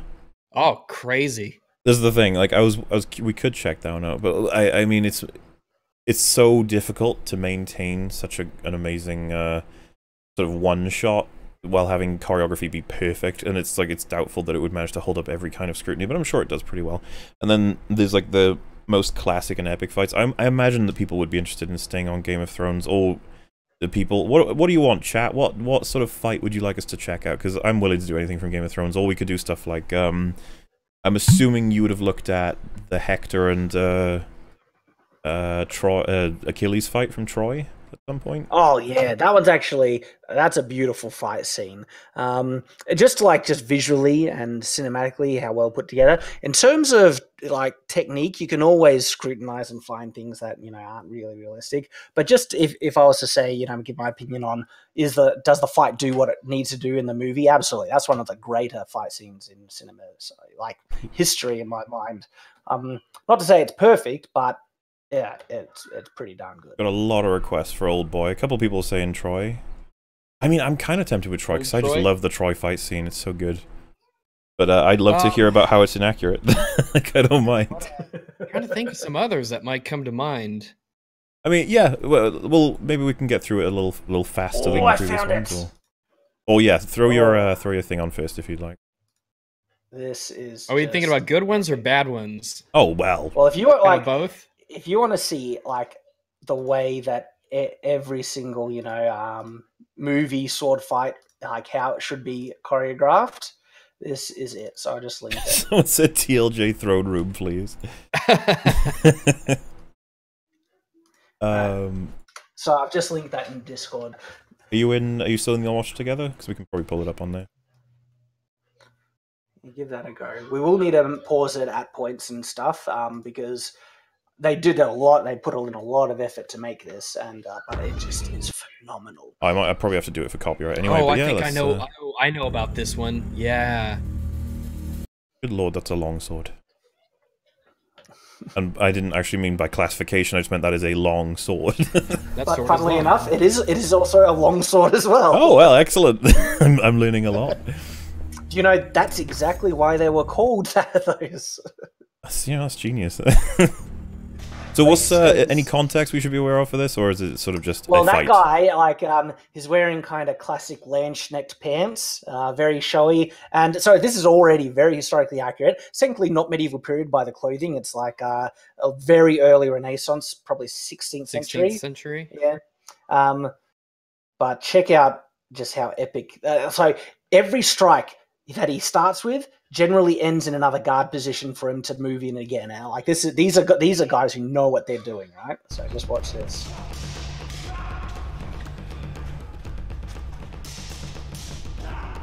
So testing in the bind, aiming for each other, and so there were strikes against the weapon to knock it aside, and then moving in for a strike against the opponent, presenting the sword on the correct line against the and it's also fast paced and everything. Yeah, I like to think that this is their attempt at being like, it can be cool and accurate, guys.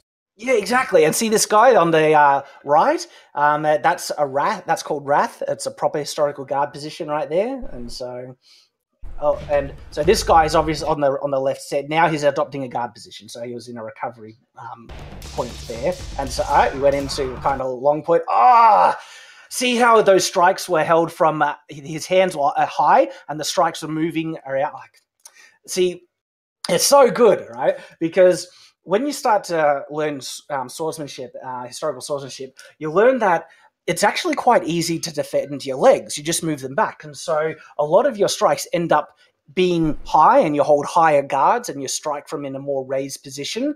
And if you're going to strike for the lower, it's rarely for like the knees or the legs. It's for the thighs and maybe the sides of the torso is as low as you generally go in trying to strike someone on the lower end with a sword, because if you go any lower, you can't hold a guard position striking so low when you leave your upper body vulnerable in your head. And so it's much better to strike from a higher position where you can protect your head, your torso, and your legs are protected because you can lean forward and just keep your legs back. Mm-hmm. And so that's what we saw right here. It's just beautiful. I see a lot of sort of block, strike, drawback, strike, like a lot of sliding the sword around in different ways. You don't really see that in movies much at all. Yeah, see, winding and binding, feeling out the opponent's blade. When your blade touches the other opponent, you can feel the pressure that they're applying to it, which can actually inform you in how they're going to strike from it. And so then that could alter what you're doing. And so there's actually engagements where the blades are just touching and the opponent's just kind of moving and feeling around the position to then thrust, and then it might move aside. And the sword actually might stay connected for a good few seconds while they're just doing this. And it still looks awesome when they do it.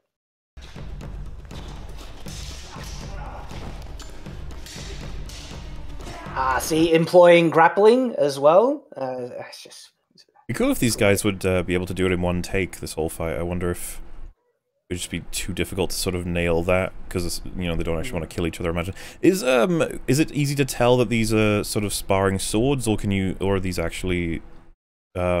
Well, you could see that they were blunt, like especially on the close-up and stuff, and you can just see that the tips are rounded. That's just kind of necessity.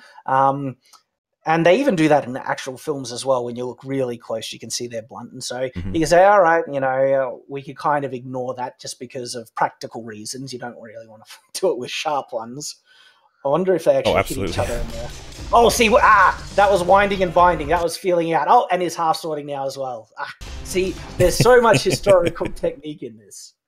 This is what you would see essentially the top knights, the top of their skill or craft doing stuff like this. Well, no, sword the thing fighters. is, right?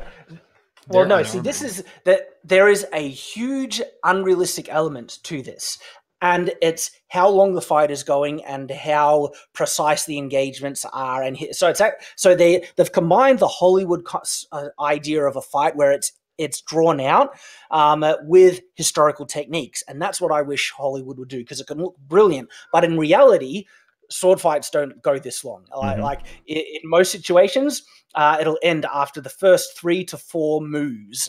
And then a hit will land. And in some instances, in the first move, the first tempo, a strike will land. That's how quick real sword fights are.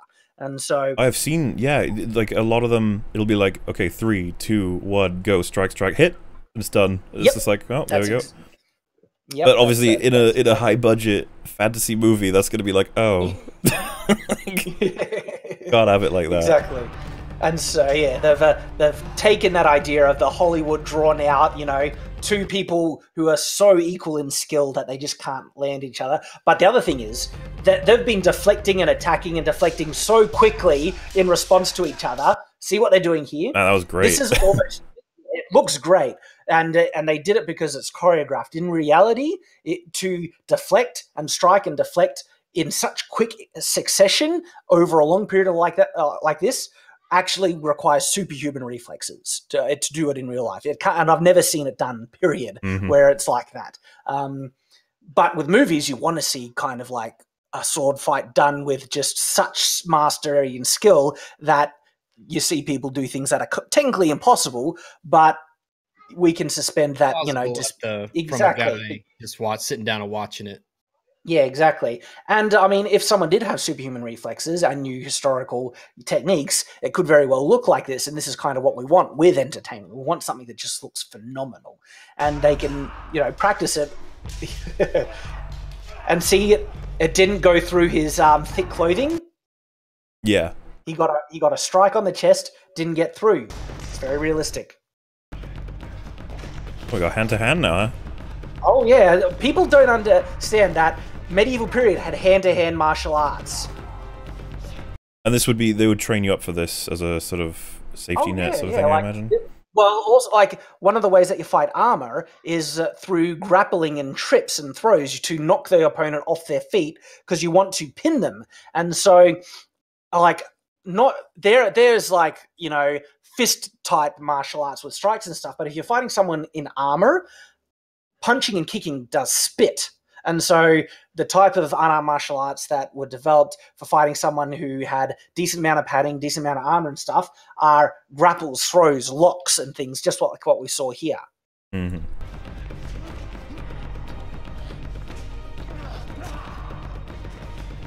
Yeah, there you go. Return to your swords. You always feel much safer having a sword, I imagine. That's exactly it. Grab the sword when you can. Oh, you got both, eh? Oh, is he going to do the honorable thing and provide his opponent his sword? He's going to do the honorable thing. How much of that is real? The idea of like a chivalry representing the honorable knight's code, that sort of idea. It depended. Chivalry is a very sophisticated thing, and the mistake is to think that it was a code that everyone agreed with. Mm-hmm. Chivalry was absolutely huge, right? And people would reference it and talk about it. It comes up in medieval literature all the time.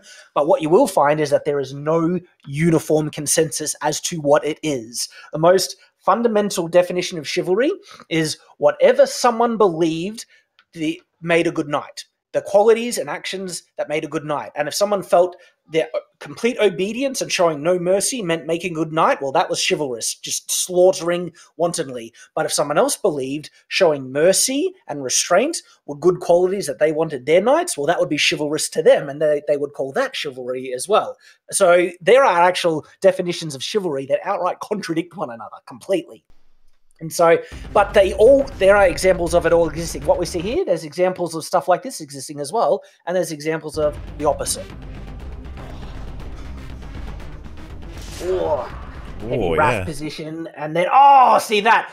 That is a good example of what a single longsword fight can often be. A single engagement with a single tempo riposte, and what he did, it was a block and an attack in one move, and those are just gorgeous. That's like the peak, swordsmanship that you want to achieve when you're learning how to fight with a sword, is a single tempo riposte. Like, if you can pull them off, they're the best. Oh. Half sword into the leg. These are just great counters at this point. Yeah.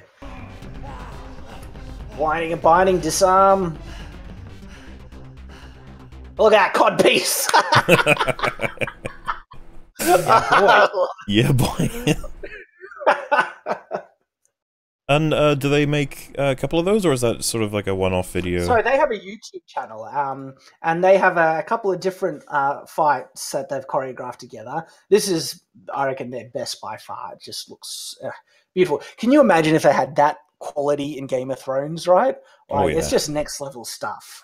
I guess I'll post there's a link in the chat to their channel. I'll put that in the description as well if anybody's interested in checking that out. Accurate. What's the channel name? It's like Adoria. I can't pronounce it. I'm going to put the channel it comes from. That's the easiest layman way of me explaining it. Yeah, you can catch that in the description as well if you wanted to. Would you be up for checking out the Troy one now? Because I'm interested to see how it holds up. Always. As well as we're going even further back in time now, right? Because this is technology-wise will be degrading again, but still remaining just as interesting. Yeah, they've both got the same outfit here, right? They got spear and shield with sword on backup, I think is how this works. And so Greek combat is interesting. There's far less known about it, but there is evidence that there were sophisticated martial arts, which makes sense. I mean, whenever you have anyone fighting with weapons, right, they don't want to die, so they're going to try and figure out how to do it better than what they could. And so, of course, martial arts are going to be present whenever fighting and combat is. And so the evidence we have for Greek martial arts is actually certain guard positions that we can deduce from vases and stuff of these, and things. But as to the specifics, no one really knows. Best we can do is guess. The question that I would have here is like one-on-one spear and shield. See, hoplites, they were all structured around phalanx formations, and so taken out of that situation, would they choose that? We don't know.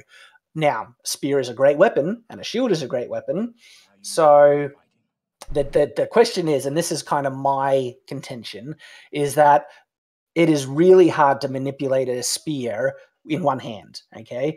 You're really restricted to just kind of thrusting and stuff. Yeah. And so the level of articulation and kind of sophistication that they show in the choreography here is actually unrealistic. The spear is actually too cumbersome and awkward to use the way that you see these guys start to use them, the way they, what does Brad Pitt do? He puts it behind his neck at one point and will do these weird kind of complex thrusts and stuff. Yeah, but it looks great. It looks awesome. It really does, but you would never do it in real life. What kind of you question the mighty Achilles? Like, with my layman understanding, I would be like, oh, so Brad Pitt's wearing leather, I'm guessing. What would you call what he's wearing? That's like I don't know, it looks like a bronze almost. Yeah. Like a combo maybe or something? It just doesn't look that protective, but again, I don't know, the whole deal is that he's super amazing, so he doesn't necessarily need it. Hector, on the other hand, seems to have more of a metal thing going on. Yeah, it's like this weird. It's like got these weird stud sections all plastered onto the surface of it. Plate prototype thing. Yeah. And they both took off their helmets to prove who they are and stuff, and I'm just like, would they just not put them back on at that point? Yeah. Helmets are really useful, guys. Gotta like them helmets. Rags has learned this from Mordhau. Oh yeah, helmet. Helmet. And yeah, the thing with movies that you'll really notice once you sort of accept it is a lot of films like to get helmets off characters as quickly as they can. Just to be like, just so you look at can them see faces. their face and their emotions and, you know, the engagement and stuff. So that opening there, the sidestep, trying to get like the yeah, you know, like Brad, you know, Achilles here, he has a very distinct style that's kind of given him to be reflective of someone who has trained to develop this system that's personal to him, that's really effective. And I think it just works really well for the visual kind of, you know, element of the fight scene. As to how effective kind of the dodging to either side, not really sure. You wouldn't really watch their feet, you watch their weapon and where the weapon goes. There was a side sweeping strike with the spear. Wouldn't be really effective, but still if you connected, it would be a bit of a knock. Yeah, because it doesn't seem like you can get a lot of power behind it when you're trying to do a sweep with one-handed spear. No, not with one-handed. And in actual fact, if this was a one-on-one duel, there's a higher chance that they might have chosen to not use the shields at all to get more use out of their spear. See, what Achilles did right there, like, you can't do in real life. I was going to say, it can't be that efficient, because... No, yeah, like there's not a lot of power behind it, and the spears look quite light. Yeah, the spear would go up, surely. And the spears they're using look quite light. If we have in reality, if you want a spear to have any amount of impact with like a bludgeoning attack like a quarterstaff, you would want it to have a bit more heft like a quarterstaff. These ones look fairly light, but they might have given them light ones because they're heroic, strong people. Well, I guess he only uses it for one strike, and then he instantly moves to something else. You could argue he's doing it to distract Hector a little bit, at least to be like, look what I'm doing. Maybe, you're like, whoa. My spear happens to be here. I'll give one poke and then move to something else. He just broke his spear with a shield. That's surely impossible. No, it's not going to happen. Not going to happen. It would bounce. He's got a bladed shield. A bladed shield. Yeah, that spear is made of paper if that's happening, right? Yeah. Exactly. Oh, he's doing it again, but this time, he's giving up on it.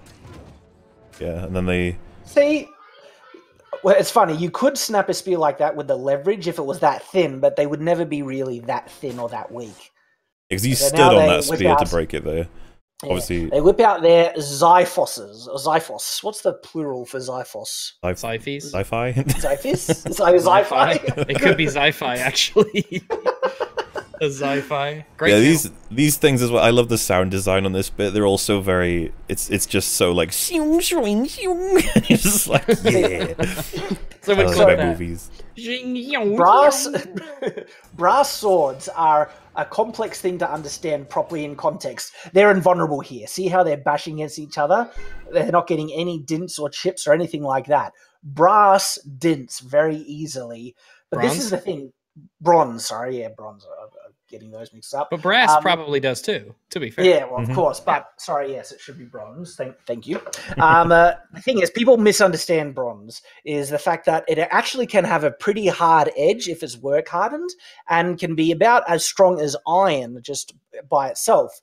But it's not invulnerable either, and it does dent far easier than steel by far. And so, like, it's kind of a balance. What they're showing here, they're showing that they're completely indestructible. Especially this flat, you know, sort of thrust that Achilles is doing to the shield, that would roll the tip. Yeah, every time with a bronze one. But it's a cool stance. But I like that the bronze, you know, Xiphos he has there. It's kind of a Xiphos. It's a more fancy design. It had a central ridge. It looked great. So let's talk about this holding the shield behind you technique. Yeah. Yeah, stylish, but at this point, why? Clearly, the back of his head is itchy, okay? That can distract you in a fight. And so he keeps it up there for a while. Wow, I didn't realize that. Does. What are you doing, Brad? He doesn't give a shit. He doesn't give a shit about what that shield's for. It's He's a sun trying to keep the shade. sun off of him. Yeah, I guess it's umbrella stance. And he brings it down. Yeah, it really was up there for no reason. A demoralizing tactic is like I can take you on without my shield at all. Look, I'll hold the shield behind the back of my head and I'll still take you on. I will fight in the shade. We'll fight in the shade. If I was Hector and just getting beaten with a guy holding his shield behind him, I'd be feeling a bit... But yeah, he like attempted to pierce the shield. Like that's only going to damage his sword. Flash. Absolutely. That would, what is what he's holding classified as? Is that a sword? Yeah. So they're, a classic Greek-style sword. Achilles' one, again, is a bit different, more fantasy kind of design, but technically they're a Xiphos by period. A very cool name for a sword. Can't deny. Mm-hmm. This is him. Thing is, though, people think that all, Bronze Age weapons were that long. There were ones that were way longer. We're talking like the length of an arming sword, like a knight one-handed sword. There were bronze weapons that big. And so I would like to see a movie showing, an actual bronze sword with a bit of weight and size to them instead of all these short little ones. Yeah, would you expect a fight with these sort of attributes, so these shields, these swords, this armor, how long do you reckon this would go for? Ooh, that's a good question. Shields can really extend the length of a duel because you've got so much protection, and it can be really hard to kind of break through it. I wouldn't go this long. As soon as an opening is there, bang! It can be game over very quickly. There you go. Hector got a hit in close. It's just scraped his armor. Yep. Now, would that have chopped through the armor if it connected more? In reality, it wouldn't, but in the movie context, they probably would think it would. Well, interestingly, even according to the movie, it doesn't look like it even actually managed to split. Just barely a scratch, just an aesthetic scrape.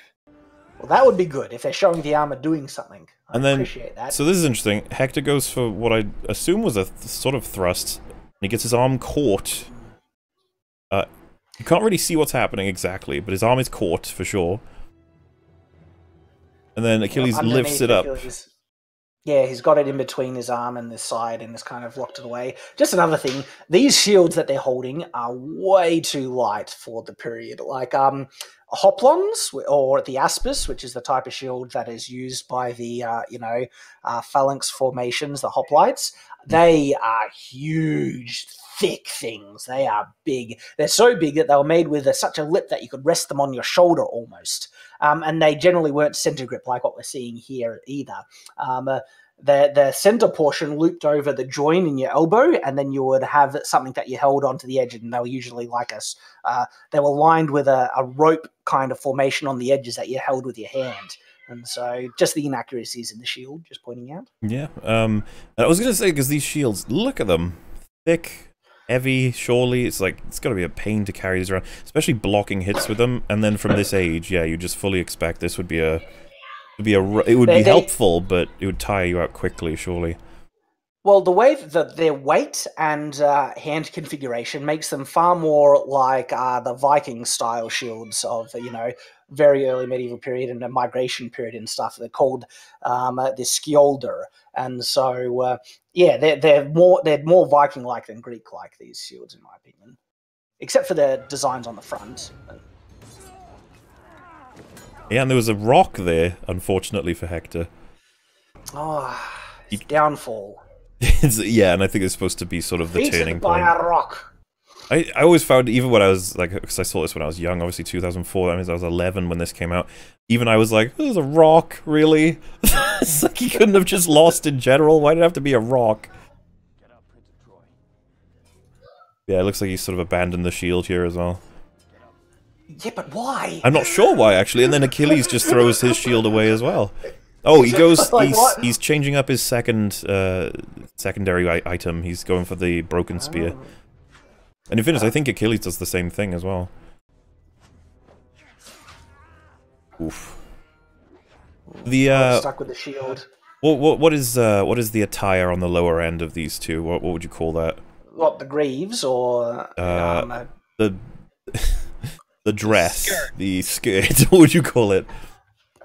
Oh, I I'm assuming there's a better name than skirt. It doesn't look like armor here. Yeah, you would technically identify it as part of the upper bit of armor, but I actually don't know the name of it. Maybe someone in chat. People in chat are saying skirt. They might actually be considered skirts then. Yeah, probably light armor on them. I doubt that it was going to stop much.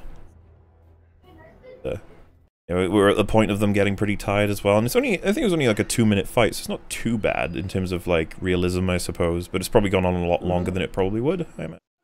Yeah. Oh yeah, by far. But again, and I have no problem with that because in a movie that you want to be really engaging and epic, you do want larger fights and stuff. Yeah. Got man dress and leg curtains. That could be it, right? Man dress, sure. Armored kilt. Yeah, sort of this is like wild swinging. That's it's just gone. Yeah, this is just wild. No form. Just trying to hit, telegraphing every strike. Close to. Oh yeah, I was gonna say this is close to where he dies, I guess. Oh yeah, there you go. So that was odd. Disarm. The way Achilles spins around almost twice to get the hit in there. If I just go back, odd choice. I always felt like couldn't you just got him on the first one? So stab. If he missed that, or are they feints maybe? But he does leave his back open when he spins around. Yeah. Spinning is a complicated thing, even in historical things, because there are cases where spinning attacks were used. Even whole systems developed around spinning, like with great swords, where you just keep spinning the sword around to keep your opponent at bay. But then there are really bad types of spins where you leave your back open. So right through the armor. Yeah, I was going to say, would that broken spear be able to do that? Nah. Could it depend on possibly what it is that this armor is? What if it's made of? I mean, if it's made of, if it's a prop, bronze. If it's a prop, bronze head. If it's bronze head against bronze armor, I don't really see it piercing it. No. If it was lighter armor, like cloth or even some type of leather, there's a better chance that it could get through. But not like this. Yeah, the more you look at it, the more you realize armor is worthless in movies and TV shows, isn't it? It really is. See, look at this, right through the center as well. Yep. Looked like there was a sort of, I don't know what you call it, but like a bump of like more solid piece of armor as well, like especially solid. Can you imagine if they had this in the movie where, Achilles, he goes into this big lunge and he just hits, and it doesn't go through. It's like, oh. Yeah, it just pushes Hector over. Let me try that again. It's not going through. Look, I'll just cut your throat. Stay still, thanks. Yeah, would it? So the best we could probably imagine is a dent, right? It would dent the armor. Yeah. At most. An odd-shaped hole. Piercing it is rare for something like this, I'd imagine. And well, the hole looks like almost impossible. and with the bronze, it'll be impossible. Yeah. Well, that's one of the typically looked at as better fight. What do you think as a whole? Well, I mean, it looked great, right? It's unrealistic in the style of fighting that they're using, and that the weapons are in reality too cumbersome to use as spears like they do, and it becomes a bit wild swings and stuff towards the end with the swords and everything. But the thing is, people did fight without form historically, who just gave everything up and just tried to hit as hard as they could. So it's not necessarily unrealistic, but overall, it's a great fight scene. It just looks cool. I was going to say, but there were some interesting things in it. I love the delivery of the whole thing. And so a lot of people have been requesting. This is typically looked at as one of the best Game of Thrones fights. This is in season 1. And it's funnily enough. Oh yeah, I know this one. It's quite a casual fight. Like it comes out of nowhere almost. It's kind of like, oh, this is a fight we're having now. So the quality's not fantastic. I'll see if I can find a slightly better one quick. I think I'm going to be unlucky on that regard. But yeah, the idea being that it's a sellsword with very limited armor against what you can imagine is a full knight of armor sort of setup with. I think he has a kite shield as well, and I know that you have a fondness for kite shields. Oh, kite shields are the best. Love kite. Well, let's see if... hopefully this is clear enough, regardless, so... I should probably draw it back, actually. And so this is an interesting situation where you have someone who is completely outmatched in terms of arms and weapons. But what's clearly good about this is that you can still win. Like there's always, if you're smarter, if you fight, in a more kind of defensive way, and you're just more skillful, there's always a chance that you can beat someone who has better weapons. David versus Goliath sort of ideology here. Like there's a weak spot, go for it, you'll win eventually. Because there's an element of tiring him out as well in this fight, not just weakening him. Let's see if the guy with the shield... what I can't stand is... See what he did there? When someone strikes with a shield, right, they swing their shield completely out of the way, so much to the point where the shield is behind them. Yeah. You don't do that! You just jab forward with it on the edge. Slash down. Keep it in front of you. Like, I've got a big kite shield, right? And I've done sparring with it. And funnily enough, one of the best tactics you can do with it is you just hold the shield out as far as you can in front of you, run forward, ram it into your opponent, and just stab over it from overhead or underneath on the side. And it's so hard for people to defend against it. And so, it's not too complex to get the advantage out of a good-sized kite shield. But his swing, see, he was not even holding it forward. He's doing a lot of wild swings considering his advantage of being a sort of solitary target. Like, he's like a walking tank almost, and he's choosing to sort of rush and swing. And this is supposed to be the best knight in the Vale, I believe, Servadus, something like that. But you could argue that he's doing it because he's trying to get it done quick. Like, this guy's not got a chance. And I mean, Bronn is fighting in the right way, defensively. He's keeping, and because one of the great tactics that you actually don't see employed a lot in movies and everything is tiring out your opponent, especially if they're wearing armor.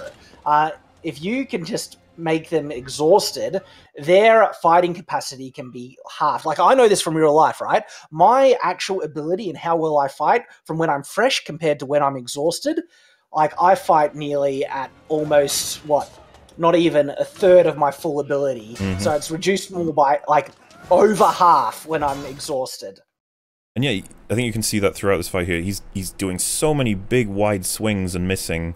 And even hitting these pillars is going to cost him a lot, because it'll just be a shock back to his own hand, right? And it'll damage your sword, too. Yeah, that too. And threw some innocent civilian at him. How could you? You're not going to stab this guy. Again, moving the shield out of the way. Almost in each, like, this is clearly someone who's never, they do not know how to fight with a shield. Because every strike, he is swinging that shield away. Still hasn't actually hit him yet as well, back or anything. This whole time he's just been on the defensive. Yep. And that's a viable, good way to fight it. Slash under the arm. Yeah, got him right. That's great. On the armpit. Ow. Of course, this is Tyrion's life is at stake, so I think it's fair for him to be happy about it. Exactly. And see, I like how he raised his finish helmet. him. It's that easy. Like, helmets are so crucial, right? But I think people would be surprised how restrictive the breathing can feel when you're wearing a big one like that. Though the eye slit is huge on that. I was gonna say. You can't even call it an eye slit. It's more like an eye hole. It's like it's a window. Eye window, yeah. Eye window. Eye hole. Big swing miss, but these ones are a little bit better because they're upward and downwards, so the shield stays in front. Check out which angle his shield is facing there. Oh yeah, that was well, yeah. Ooh, behind the leg. Behind the knee. And that's an opening on armor usually, and so yeah, and so at that point you've lost probably the ability to stand potentially. Yep. At that point I'm like, all right, I give up. Yeah, they would surrender. The guy, he should know it's gone now, but I mean, if he particularly wants to protect his honor. Well, he chose to charge at him, and I think the fight's over now. Even kicked the shield away. Not that the shield was particularly useful to this man. I think it was tiring him out more faster. of a hindrance. Like, no, keep holding on to it. Yeah. Though, that guy's armor has all these weird bumps on it and stuff. Those are like solid hunks of metal. That's for heating. It looks cool, really? That's why. You might want to tenderize meat with it. Yeah. And yeah, waiting for a sort of thumbs up, thumbs down moment, but doesn't matter, it's a fight to the death, so... And, yeah, to the dismay of all the characters here, because everyone wants him to lose, but the shock is that the faster, nimble, careful fighter manages to prevail. Yep. Oh, right through the opening. And that went down far, too.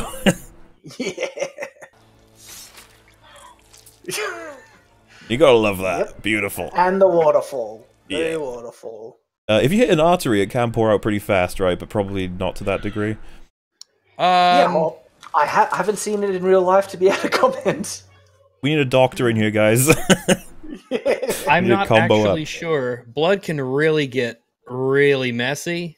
Especially when it's to the head, because everything is pumping towards there, so... Yeah. But yeah, now, doesn't she comment? She says, like, you, sir, fight without honor here? Yeah, and he says, yeah, I know, but he did. Like, he fought with honor and now he's dead. The thing is, though, right? The only dishonorable thing, really, in that fight was maybe throwing an innocent bystander in the way. But in terms of the tactics, if that fight was real, everyone would be saying, well fought. Oh, you know, Johnny good. Yeah, like, excellent work. Got him right behind the knee. Good like, shot there. Oh, like, that's not a dirty thing. I give up. Like, the way he was fighting wasn't really dirty or dishonorable. It was tactical, reserved. No, you're supposed to let him hit you with the sword. Yeah. And so... So the style of fighting wasn't dishonorable. They're throwing the innocent person away. That was. But... that was a bit cruel, but I mean, the thing is, it's not a very good makeshift battlefield if you're going to shove random civilians in there, you know? Yeah. Hey, the referee's part of the field, man. So this is Barristan Selmy is one of the character favorites a lot of people have that were wasted for Game of Thrones, part of why I hate Season 5. But the idea here is you've got... one of the best knights in the Seven Kingdoms without his armor against what are essentially like street thugs with knives in an alleyway. So this will be interesting to see just how... Yeah, like, in reality, I'm trying to weigh up the odds. Like, honestly, being outnumbered is so, it's so hard to fight against multiple opponents and stuff, especially, like, this number. And so... if this was in reality and someone's doing that, he's got balls, is like, my goodness. Oh, he's trying to save a friend, is why he's going for this.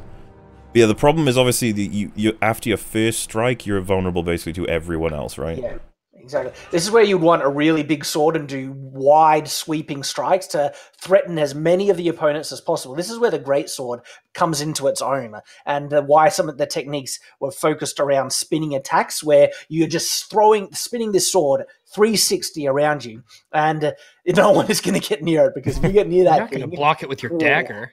No, like, because the greatsword has so much more heft and mass to it. There's nowhere near heavier than people think. It's actually, if you held a greatsword, you'd be like surprised at how light it is, but it still definitely has enough meat behind the strike to do some damage. So yeah. And yeah, so they added this pretty carefully to try and avoid how it looks like he's surviving this, but picking up a meat shield is probably pretty clever in this scenario, I'd imagine. Yep, good on him. Tactical. Taking out a few, and they're being very accommodating by standing to the side. Two on the right, they're just sort of allowing this to take place. Yeah, that was very, very nice of them.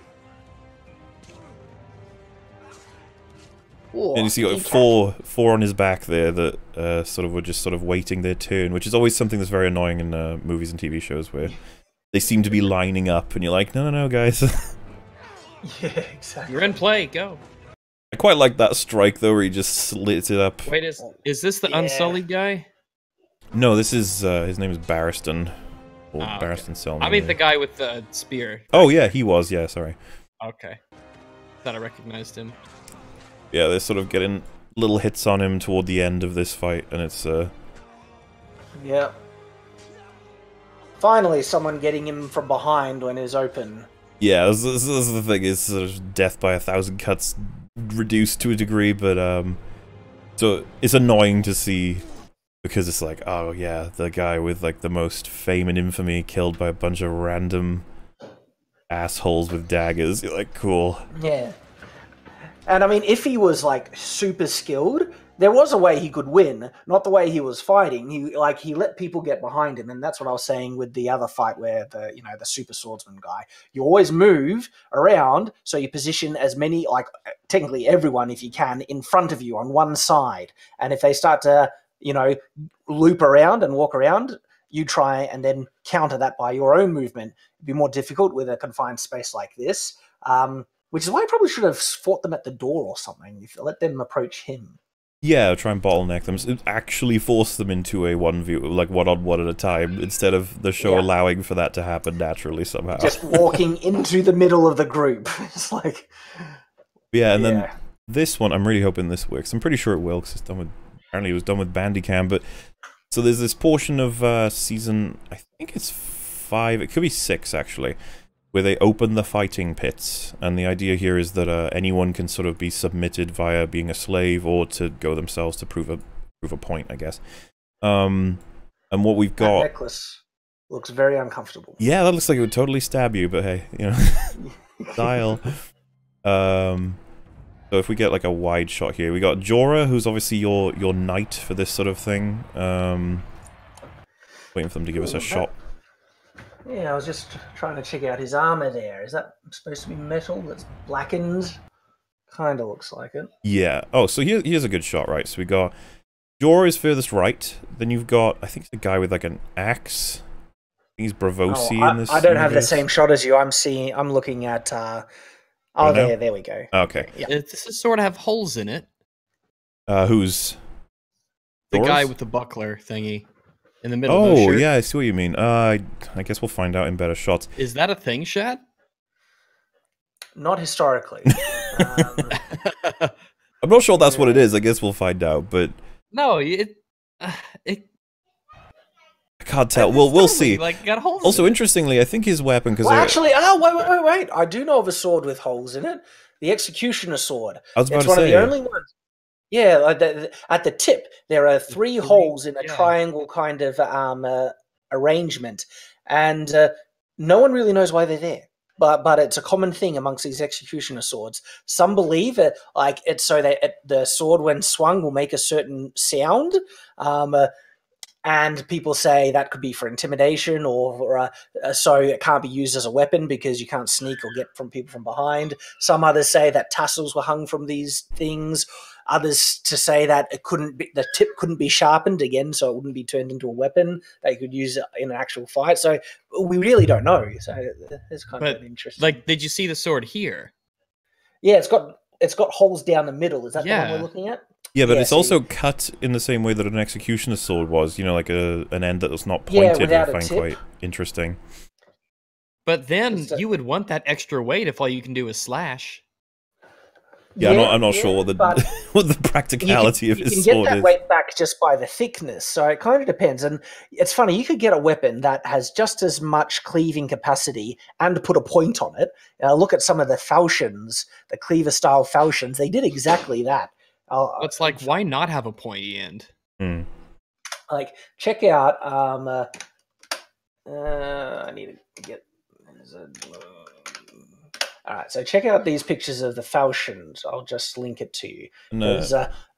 They're basically a huge cleaver in some of them, and then they've just stuck on a big spiky point to the end, just so they still get the thrusting capacity.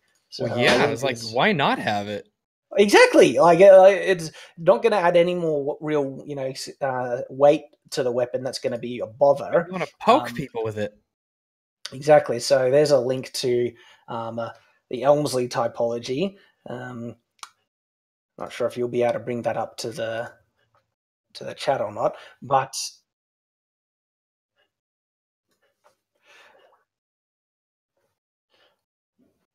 if you have a look at the 1D or type 1D or type 2 falchions, and have a look, they're just like these big cleaver things with a spike on the end. Yeah, spikes are good. We like spikes. Yeah, I can imagine a lot. And I feel like that would throw off an opponent as well. They'd be like, whoa, what is this creepy spike you've got? Yeah, that's... a shetty with a pointy bit. So very rare to not have some form of a edge to the end. Yeah, I mean, the reach Now, of they it. did exist. Like, have a look at the Type 1B and Type 1C. Those are examples. But more often than not, if you can have a point on it, you'll chuck a point on it. Why does the 1C have that odd... No one piece out of knows. it? It's No this one knows. obscure. It's depicted in the Masajowski Bible.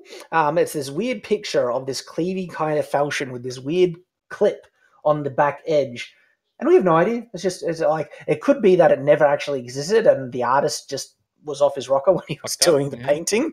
But it's there, and people have made reproductions of it, so it's included for just acknowledgement. Yeah. And yeah, so just going back to the thing, you got standard knight sort of outfit. The next guy's got, is that a poleaxe or something? I really don't know my weaponry names enough. Bardiche or Bardiche, depending on how you like to pronounce it. I can't really see it with because it's paused at a different frame, and so it's help. I don't know. We'll probably go through it better once we get into the actual fights. But then you've got guy with that sword does have a lot of holes in it. I can see it better now. That's strange. You got Maybe guy it's with like a rapier as furthest left, guy with sword and weird holy sword. Basically a whole, the point was it was just a big variety and then they're all going to face off with each other, but there's a couple things wrong with this, even from a layman's perspective, with how this fight runs, but it might be interesting just to look at how they sort of fight.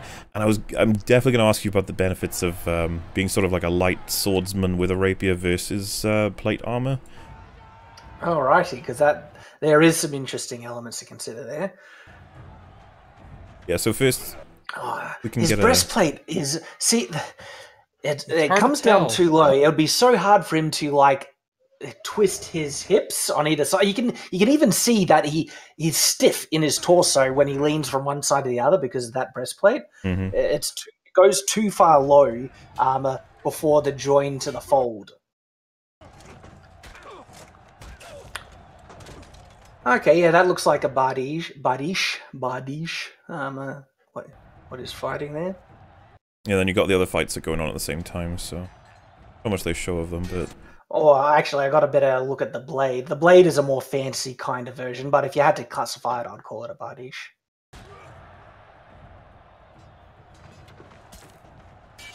That, Ooh, in the ground. Sorry, it makes me cringe because that's a great way to blunt your sword. You never stab a sword into the ground. It almost felt like watching it, I was like, it feels like such a video game thing. Like, it reminds me of Link, you know, one of his, like, his moves. Hi-ya! And then he jumps forward and stabs. Well, like, down B on Super Smash Brothers, he'll like jump and then you'll put the sword below him and basically plow it into the ground no matter where he's going. It'll do a lot of damage, but...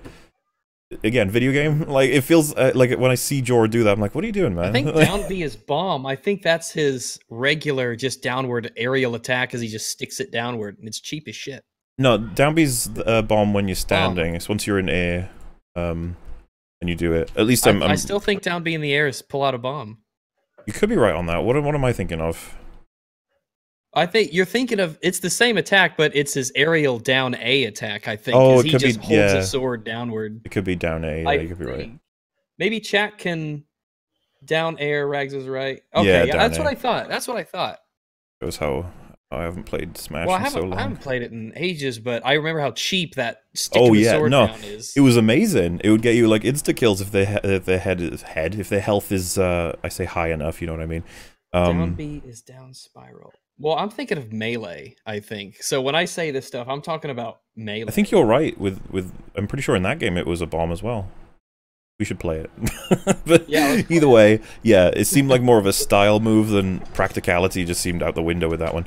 So how did that knock him off his feet? Unless he was leaning on the sword so much that it actually supported a decent amount of his weight, and then when he knocked the sword out underneath him, he got knocked over. He definitely stabs it. The guy hits the sword. Yeah, just like he kind of jumps away with it. It was maybe that's what he was going for. He was like, "Whoa, better get out of danger," and then so he deflects the thing, knocks it out of the guy's hand. Yeah, nice tussle. And then obviously with this skipping to the end of this other fight where this other guy is just straight up stabbed. Yeah, that would kill someone. Yep, I think that would hurt. Pretty sure. And then, considering the guy looks to have barely any armor at all. I think he's about to get stabbed. Yes. Just look at that. And yeah, so the part that always, and again, talking about layman perspective, right? So you saw that knife just saved him in this fight, right? Yeah. Check out what he does with the knife. Why not have a knife? It's so tiny and helpful. And especially one that's sheathed in like your ankle. It can come in handy when you're in awkward position. Yeah, you advance on someone thinking they're unarmed, and then like a knife. And they like kneeling. Yeah, so obviously Jorah's going to want to pick up his sword and perhaps sheath the dagger ready for when he needs it again. But nope, he throws it away. Why in the world would you do that when it just saved your life? It's such a bizarre choice. That's a very good question. Wait, are there not like teams here? Is it just everyone's? It's literally like a free-for-all, which makes you wonder, like, how does there not... Well, I say it makes you wonder how there wouldn't be cheating, but there is cheating, so it's all good. So this is arming sword versus rapier. What the hell is he doing? It's obvious. It's stylish. It's the swallowtail technique. It's well documented in all of the treatises. I love that was your reaction to that. It's such nonsense. You're like, whoa, what are you doing, buddy? Imagine fight this guy, like, what are you doing? It's just, there are flourishes you can do. That's not one of them. It didn't look good. It just looked weird and awkward. That's not a rapier. That's like a small sword. I have no idea. That's tiny.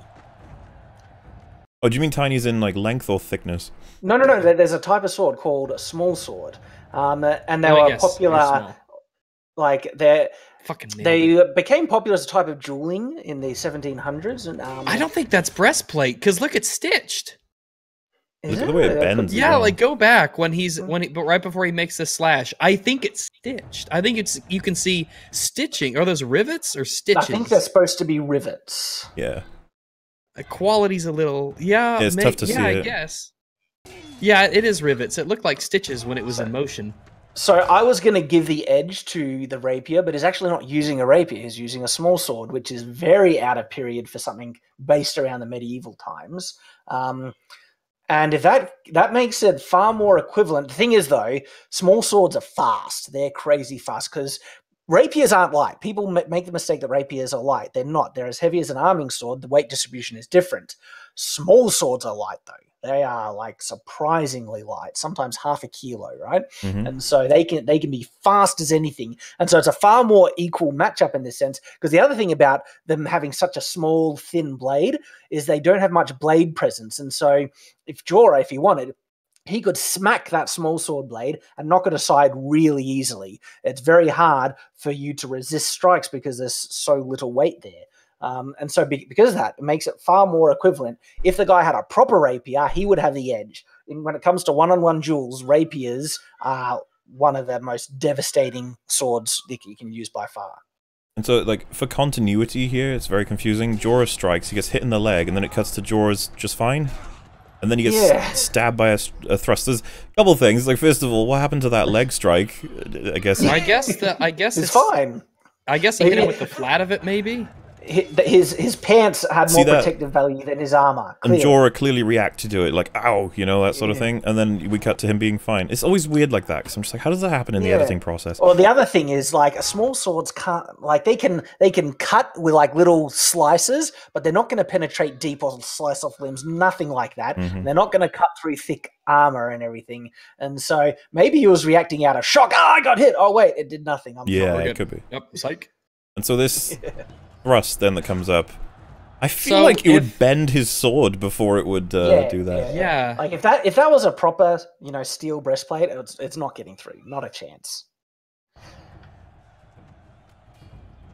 And so you would put the odds on the actual the knight in this case, would you? Ooh. With the armor, yes. With the armor, yes. If you didn't have the armor, it would be far more equivalent. Wow. That guy sort of almost looked Falchion-like with the top. Yeah, I was going to say, it kind of did. Can't seem to get a good shot of it, really, but... These horrible people celebrating death, how could they? Dare they? It's good when we do it because it's all fictional. And yeah, so these quick strikes where you're trying to block and attack, I feel like the Bravosi dude is going to have a way better time Well, in reality, he would have far more blade presence than the other guy. And so, technically, if he really wanted, he could just try and do a really powerful strike, let the guy try and block, but there's a chance that he could break the guy's guard and just knock the sword down with his strike and still hit him regardless. So he does not want to do a static block with such a thin blade like that. He would only want to try and do parries that knock aside. But we saw a lot of static blocks in the exchange just before, and he would have a big disadvantage in that with a sword like what he's using. So, it's over, for sure. And, it's weird because he looks to the queen as if, like, she's gonna have to vote on it or something, and then it's implied. But you just think, like, why isn't he killing him? Why isn't he killing him? Be killing him. Yeah, I know, yeah. Like, I bet he's wishing he had a dagger right now. Yeah, dagger would be potentially life-saving. Crazy, that. The guy wasn't even looking at him before. And so I found, look at the stance he took there. He was gonna, like, full-on Link down A him with the two hands on the sword, and I guess, but instead of just going for a quick thrust into his neck with the sword, right which you'd think... Neck, yep. Something else Jorah could have done is grabbed the guy's blade. That would have kept it at bay. Or, I mean, the second he goes up, Jorah could literally have tried to tackle him, like get up really quickly and just try and go for him.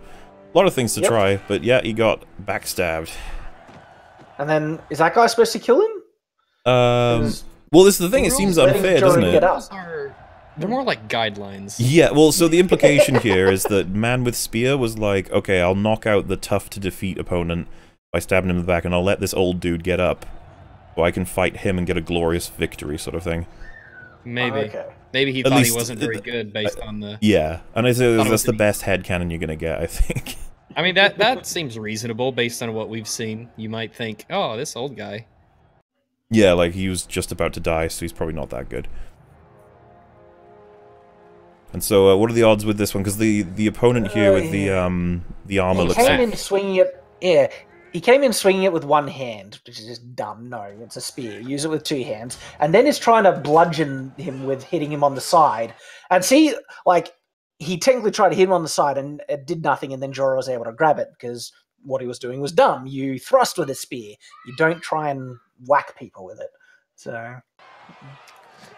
Wow, he could have pulled his sword back in a reverse cut and slashed him under his arm there. It was like position. The sword was there. Yeah. It was already touching the guy's underarm, and he was like, just cut him.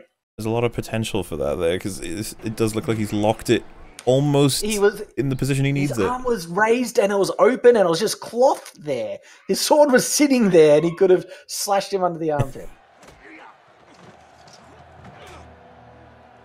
That was a good grab, but it probably wouldn't have done much against his plate, right? Especially if he'd grabbed it. It would have reduced the force. Well, armor works now. Yeah. What was that? Oh, see, armor doesn't work anymore. Right through both. I don't know. What is that he's wearing? It looks like almost like it's got holes in it. You guys managed to... What is that he's wearing? Yeah, it's got like holes in it. Like it's porous. I see what you mean, yeah. Which would explain how he gets the sword through rags. Absolutely. Well, because I got it open on YouTube because I want to see. Yeah, it's a very odd looking. He looks like he sort of just walks the sword into him. Yeah. There's not even much force. I mean, he rolled forward to do a thrust. I mean, the guy with the spear, all he needed to do was just thrust him when he was on the ground with no guard. Yeah. Just stab. I do not want to do somersault in front of an opponent. And so at this point, you have to ask, like, they have, like, choreographers and armor/medieval experts, don't they? Like, it wouldn't be too much of an ask, would it? Maybe they stopped paying the people they hired in the earlier seasons and thought, we could do this. We saw how they did it.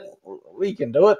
It's crazy, isn't it? Because you'd imagine, like, would they be that expensive? Do you know? Like, I wouldn't have thought. I don't think so. I mean, there's a lot of people who would honestly do it for free almost, or they'd have to be paid very minimally, like me, or Matt Easton from Schola Gladiatoria. Like, and he would be better. He's like he teaches this stuff and has done it for years. Get him on board. All the guys the video we watched, the people. Adoria. People, get there, man. Gosh. Got a lot of people in chat have mentioned the Deluge duel. Do you know what that is? I do not. I do not as well. know either. Well, let's give it a shot, see what we're dealing with here, because I actually have literally no idea. Oh, this looks like it's from the Duelist, is it?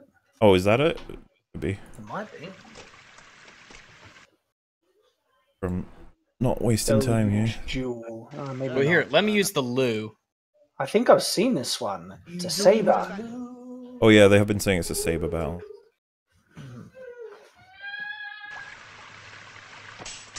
Oh yeah, okay, I'll draw it back a bit, make sure we don't miss any of the context. Ah, guard position. And it's funny. It doesn't take much. Like, just having a proper guard position improves a fight scene so much. And you stand side face to make sure you limit the amount of places they can attack, right? Exactly. Do you know, I actually know that from Game of Thrones. It's a pretty basic thing, but it's in Season 1 again, they say that. So, you're like, what happened? What happened, Game of Thrones? Especially with if you're using a one-handed sword. But if you're using like a secondary thing or like a second weapon or using a two-handed weapon, your chest does need to be a bit more presented just so you can hold it right. But it's always going to be on an angle, usually.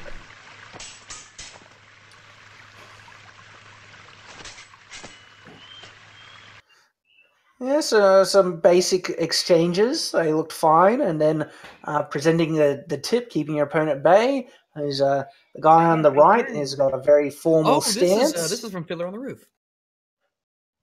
Cool. I have no idea. I just watched Fiddler on the Roof. It had no sword fights in it. Yeah, it absolutely did. This was the part near the middle. Yeah, where everyone stood around with their swords and they're in the village, and then the top Jews fought for the position of head Jew.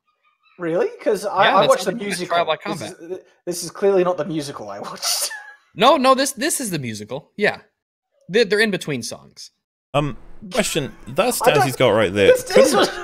Could he not thrust and potentially kill? Yeah, like if he...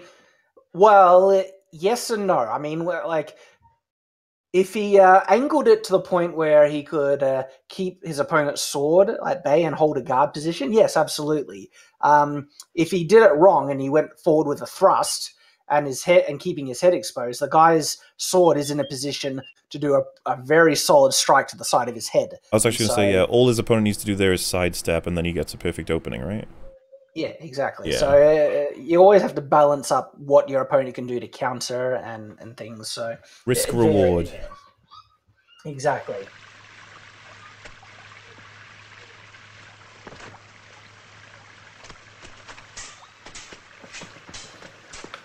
These sounds are not good enough. You need swing, swing, swing. Yeah. How to improve your fight. So yeah, if you lunge forward quickly, but I guess they're just... Oh, I like what he did there. Is this sort of like he's baiting him to take the shot? Yeah, well, he's not then capitalizing on it, right? If you get someone to try and engage your blade and you just move your blade out of the way so it misses completely, that generally leaves your opponent open. And then if you follow that up with a thrust or something, it's a great move and stuff. And so just looping it out of the way, I've done that before. It's a wonderful technique. It's good to see him doing it, but he's not capitalizing on it. Because when that guy swings down, he's open once the sword misses. Mm-hmm. This guy's a bold one.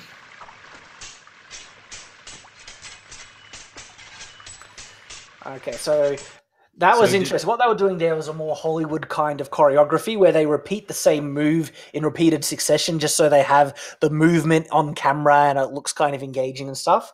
I'm not an expert with saber fencing, and I do know there's a lot more kind of... blocks and repetition on type of moves with saber fencing. Don't quote me on that. Like I said, I'm not an expert. But to the extent that we saw there, that was for the choreography.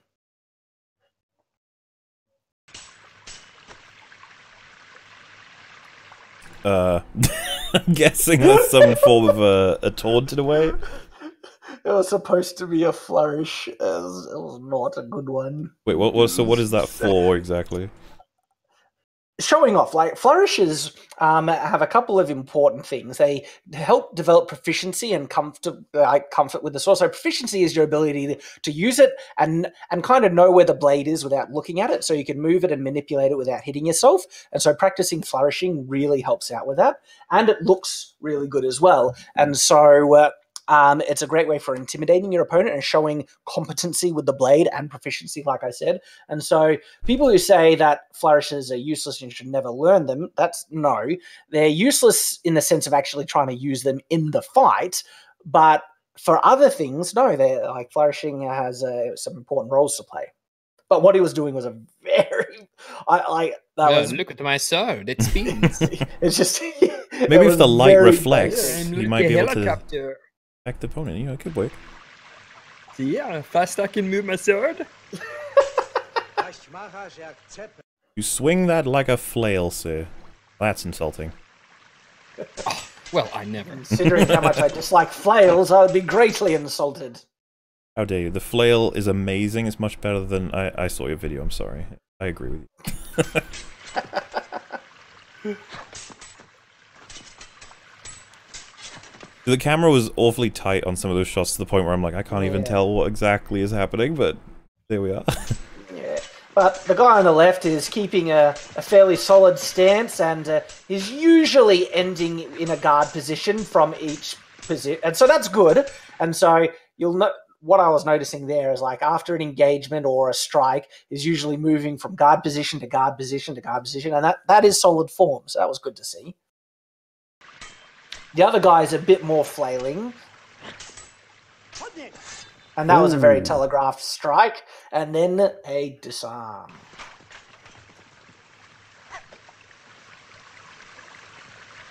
So they're doing they're showing in a very effective way that one opponent is easily more skilled than the other. The other guy had less form, less, structure in what he was doing. And, the guy on the left, it was, holding a good stance. And so that's good. It's actually a good fight for what they're trying to show. You're doing the honorable thing again? Pick up your sword? It does feel a bit, you defeat someone who didn't have a sword, you don't feel great about it. But if you did disarm them... Funny. Yeah, it's the whole point of disarming them. If you disarm them and then followed that up with a strike right away, I don't think anyone would say, well, that was dishonorable. It's like, no, you got him open. But if you disarm them and they back away, then you're like, oh, now you're going to make me look like the asshole. Now, exactly. Now I'll look bad if I hit you. Go pick it up. Just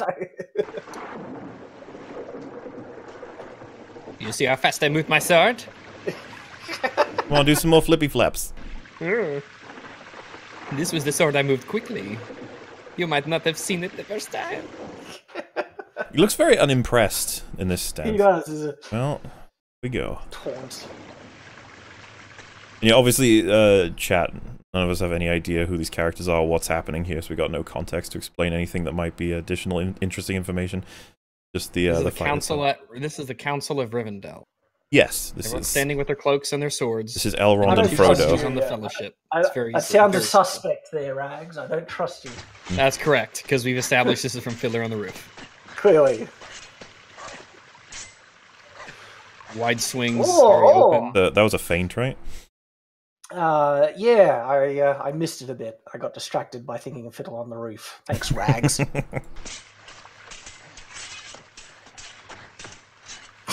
He spun us. Sorry, they're telegraphing on the other guy. He looks like he's a little desperate. As a few people have pointed out in chat as well, there's a lot of, and this isn't just with this fight, it's a lot of fights in general, that it's almost like they're aiming to hit the swords as opposed to each other. Yeah. Which helps for the visual of it, I guess. Yeah. That's one of the first things you need to learn what to do when you're learning sword fighting is distance and timing and figuring out how to strike and move forward in such a way that your sword is in range of actually hitting the opponent. Because when people first pick up swords, they're too hesitant to do that. And yeah, they just start hitting swords instead of aiming for the opponent. It's a clear sign of a noob. Whoa, wide telegraph swings. The guys all... Yeah, so look, this is a good fight scene, actually, because the sloppy sword fighting on one side is clearly intentional because the other guy is fighting really well. He's very composed. Now, if he just turned his sword a little bit and sliced it sideways, he would take off the guy's fingers. So this is one of the dumb things in like movies. They love crossing the swords and the faces getting close and saying, "You insulted my mother. Shame on you." So it seems to be the blonde guy is basically saying like, "I know you can beat me, just do it." Yeah, it's just from someone who's done sword fighting. It's so frustrating to see because whenever there's whenever the swords connect, it's an opportunity to capitalize and do so much. And so when they don't do that and they just hold the swords on, it's frustrating. And now the guys. Yeah, it looks like he's that been wouldn't defeated. kill you. I was curious what that strike was. It only looked like it would have grazed the top of his head, maybe, but I don't know, maybe. Yeah, like it didn't cleft the skull. It just cut him to the skull. But from the look of it, that's not a death blow. Maybe the guy's he's faking. He's alive. He hasn't fallen on his back. Is that how that works? You don't. You fall on your back if you're dead, in front if you're. It's news Quick, to me. Everyone, use your furry hats. Well, I have a furry hat. That guy's pretty darn tall. That's a tall. That is a tall. Holy shit! It's a head high, taller than most of the guys around him. They call me the Fuzzy Mountain. oh, it was not a slash. It pierced the skull. Oh, did it? Perhaps it was like a thrust into the skull. I'm not sure. Now he's. Oh, you didn't kill him. You just made him autistic. The tricky thing is, right, the skull is rounded, and if you're going to try and thrust towards the skull, more often than not, the tip will be deflected off, or only penetrate a small amount and get stuck in. Bone is pretty hard, and in reality, it'd be very hard to thrust through the skull with a sword. So you need something pretty powerful. Of course, you can get through with the Jew must fall on his back to die. Okay, is that how that works? I don't know. It was from the film. Yeah. So I've never seen a Jew die. Have you seen Old Boy, Shad? I have not. So this is a famous battle scene because it's all one take, and the way they shoot it is that one of these walls disappears, so the camera can film it all from one side, and it's generally looked at as one of the best fight scenes ever. Let's roll it back a little bit. Rags would have seen. I don't know if you've seen the movie, Rags, but you've seen YMS's take on it, I assume. Yeah, I've seen this fight scene, but I haven't seen the whole movie. Mm-hmm.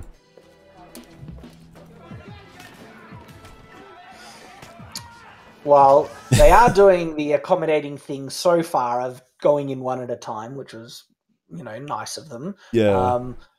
But that's you can't. It's sometimes hard to avoid that fight scene. I get it. Super difficult with this one because everybody needs to be on point with this to make the scene work. So if you find it's like, oh, I have a chance to actually hurt him here, but I can't do that for the scene, like you'll have awkward moments like that throughout, more than likely. It is funny though. I do have to admit, when I have seen like fighting where it's multiple people against one person, it is surprising to see how hesitant some people are to try and engage. Like, see how he's fighting one person?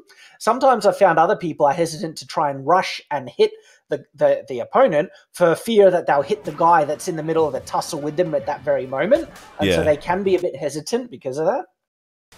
But the guy did rush him from behind them, so that was good to see that they're ganging up. And when you get to this point, you're like, how could he possibly win this? It's like, well... perseverance.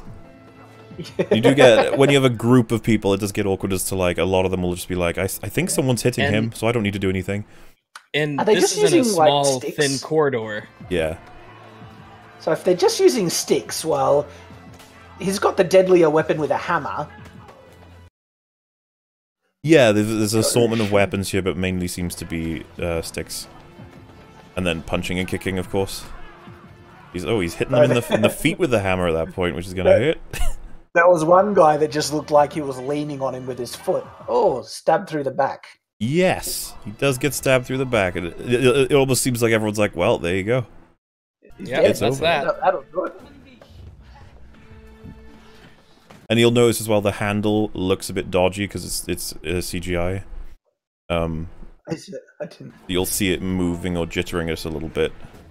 Yeah, just a little bit, yeah. And, you know, kudos to them, because that's tough. It's tough to get all that right, especially... I'm not sure when this got released, but hopefully chat can... Didn't they just use a fake handle?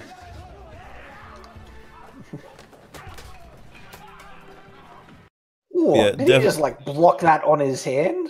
I'm not sure, actually. Because, you know, that's a solid bit of wood, and that was swung with some pretty, you know, big speed behind it. That would hurt like hell, just taking that on your forearm. Obviously, this guy is a tank. Oh, no, it looks like it.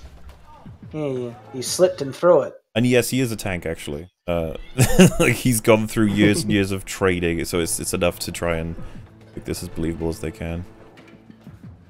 But, yeah, well, the big advantage he has here, obviously, is the narrow corridor, giving him... Yeah, and he is using that to his advantage. He moved to one side to put them all on one end, and now they're bottlenecked, and he only has to deal with, like, maybe 2 to 3 at a time if they're trying to rush him. And so he's in a much better position than being caught in the middle, that's for sure. Yeah, they had that establishing shot right before this to show that narrowness. So yeah. See how implied it is. And they're all getting a little like, ooh, maybe don't attack this guy. They weren't. It's very obvious they're not like trained; they're just street thugs. Yeah, they don't have any like fighting skill, and you know they don't want to get hurt themselves. Exactly, and they've seen him fight off for so long already. I'd be second guessing myself. Yeah, I wouldn't want to start it again. You guys go and get them. I'll watch. Yeah. You got this. You got this, Carl, Jim. Yeah. Yeah, and the big dude getting in the way of everyone else, really. So it just makes sense. Pick up the stick. Do it. You're taking off the shirt. It's like intimidation tactic. They're letting a few fall It's funny behind. though. People do that in real life. Oh, he took that on. Yeah, he did block the stick with the arm there, and it broke. That must have hurt. He's got a knife in him. He does. You think maybe try and pull it out, use it. Actually, there's a good idea. Doing really well with he anticipated a punch from behind him there and actually ducked under it. Ducked it completely. And I mean, that's for like to show his superhuman skill. Even though he's probably not meant to be portrayed as a superhuman in real life, he's fighting at a superhuman level because good luck fighting like this in real life. But yeah, now you're at the point where the majority of the people in this are just tired. They're just, yeah. You know, that's actually one of the lies I feel can be perpetuated in some martial arts. Not all, but I do feel that some martial arts have this idea that if they just train enough, they can fight like what they, you know, have seen people fight in movies and martial art movies and stuff. Oh, notice this big guy is grabbing his leg where he got hit by the hammer earlier. So there's a bit of continuity there, where he kicked and then got hit with a hammer on the side. Good stuff. He just threw that stick. Missed. You missed. Like, but is he dead? Not quite. I think it's just stuck subtitles. Oh, right, yeah, well. Either way, it's a good title for this whole battle, I think. Got my hammer. Careful knocking your back against the wall. I know, you don't want to lean against it. Just push that knife all the way in. And yeah, so they remade this film, like an American version, and the fight scene is so much worse. It's painful.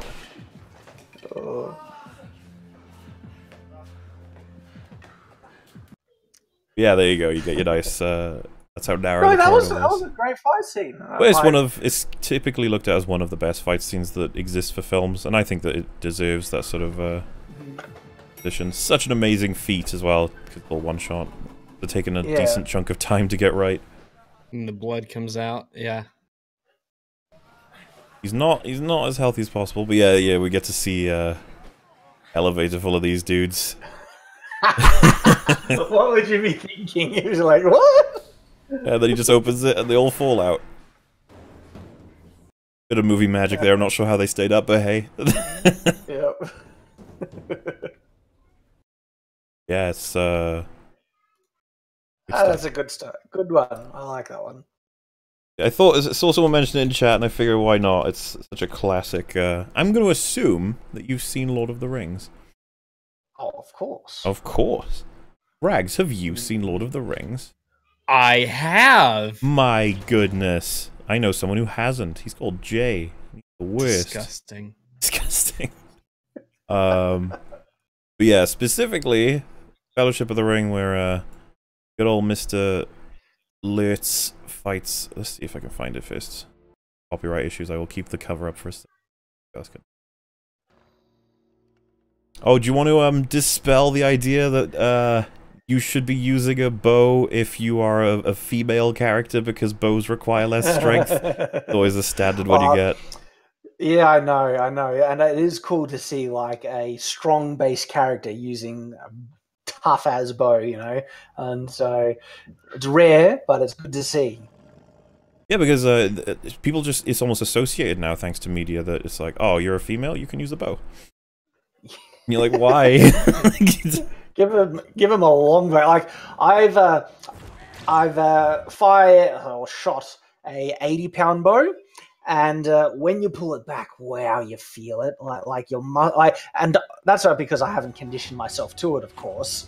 And your back muscles just burn. But I could shoot it though. That was my kind of thing that I was like, ah.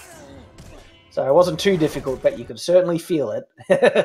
This is fantasy, but I can give, you know, I can concede to certain elements in fantasy because it is fantasy, and you want, you know, heroes to fight on a level much higher than in reality.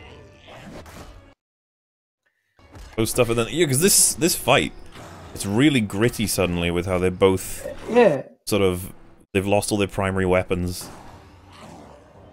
just straight up punching. The leg, yeah. We a funny story actually. You know, like show and tell back in school. Good old fashioned show and tell. A friend of mine for show and tell in like year 4 brought in Lord of the Rings, Fellowship of the Ring, and he wanted to play this scene in full. And like several girls in our class got legitimately terrified of Lurtz to the point where the teacher was like, "We can't show this. It's like, he's too scary." And all the guys were like, "Oh my god, please finish it! It's so good." I don't know. I think we're so soft these days. Have you seen some of those kids' movies that of back in the day, like Watership Down? And all that stuff? Dude. Like, terrifying stuff. Look, Johnny Quest, he motherfucking killed people. Return to Oz. You guys seen that movie? I can't terrified remember. Children everywhere. Come on, chat. Who was terrified by Return to Oz? Fucking wheelers. Tell you what, like, movies that freaked me out was like Never-Ending Story and Legend, and that's like with a really young Tom Cruise in it. Oh, Legend? Yeah. Oh, yeah. Yeah. Great stuff. Great stuff. But there were parts just that they freaked me out as a kid, you know? Like, I remember like Robin Hood, Prince of Thieves, right? I love that movie. I love it, right? There's so many corny things in it. I've made 4 dedicated videos ripping it apart for all its inaccuracies. I love that but movie I still so much. love it, right? I watched it when I was pretty young, and the scene where the sheriff runs through Guy of Gisborne, I have vivid memories of me cringing and holding my gut, just like seeing that sword go through his gut. But yeah, in fairness, when he licks the knife covered in blood, this demonic creature, I can see why people might find it a bit creepy, but my goodness, is it awesome. It's deflected the knife. Is there anything cooler than that? And yeah, in case you guys didn't know, he really deflected a real knife. I didn't know he did that. Yeah, it was supposed to be a prop knife. Turned out it was a real knife, and he actually deflected it. I believe that's the story. Well, yeah, dude. Yeah, I mean, how fucking cool is that, though? How cool is that? Like, broke his foot and all sorts of shit. Yeah, he chipped his tooth. You know the part where he jumps off the ruin and lands on some other guys? Mm-hmm. He actually chipped his tooth from that stunt, and they had to glue it back on, and he just kept on rolling. Oh, dude, Viggo Mortensen pulled out all the stops for his role in Aragon. Yeah, and I love this bit. It's just full-on attack. And then, see, that's great. Love it. Pulls it in. You know, terrifying women everywhere. And boom. And I like sometimes because he's using such a good, you know, designed longsword that looks so authentic and realistic, and seeing and showing that, you know, good longswords, they can do some serious cuts. They can like it was satisfying to see arm taken off and then a head taken off. What about the Urukai weapons? What do you think of them? They're very fantasy, and so in a fantasy setting, they're perfectly fine for the type of warriors that Urukai are. Ferocious. Pretty blunt. Yeah. They're like one-edged executioner swords, and for what the Urukai are, I think absolutely. This thing, they're so stylish that you associate them with who the Urukai are, and you're just like, oh yeah, that's the Urukai weapon. Yeah.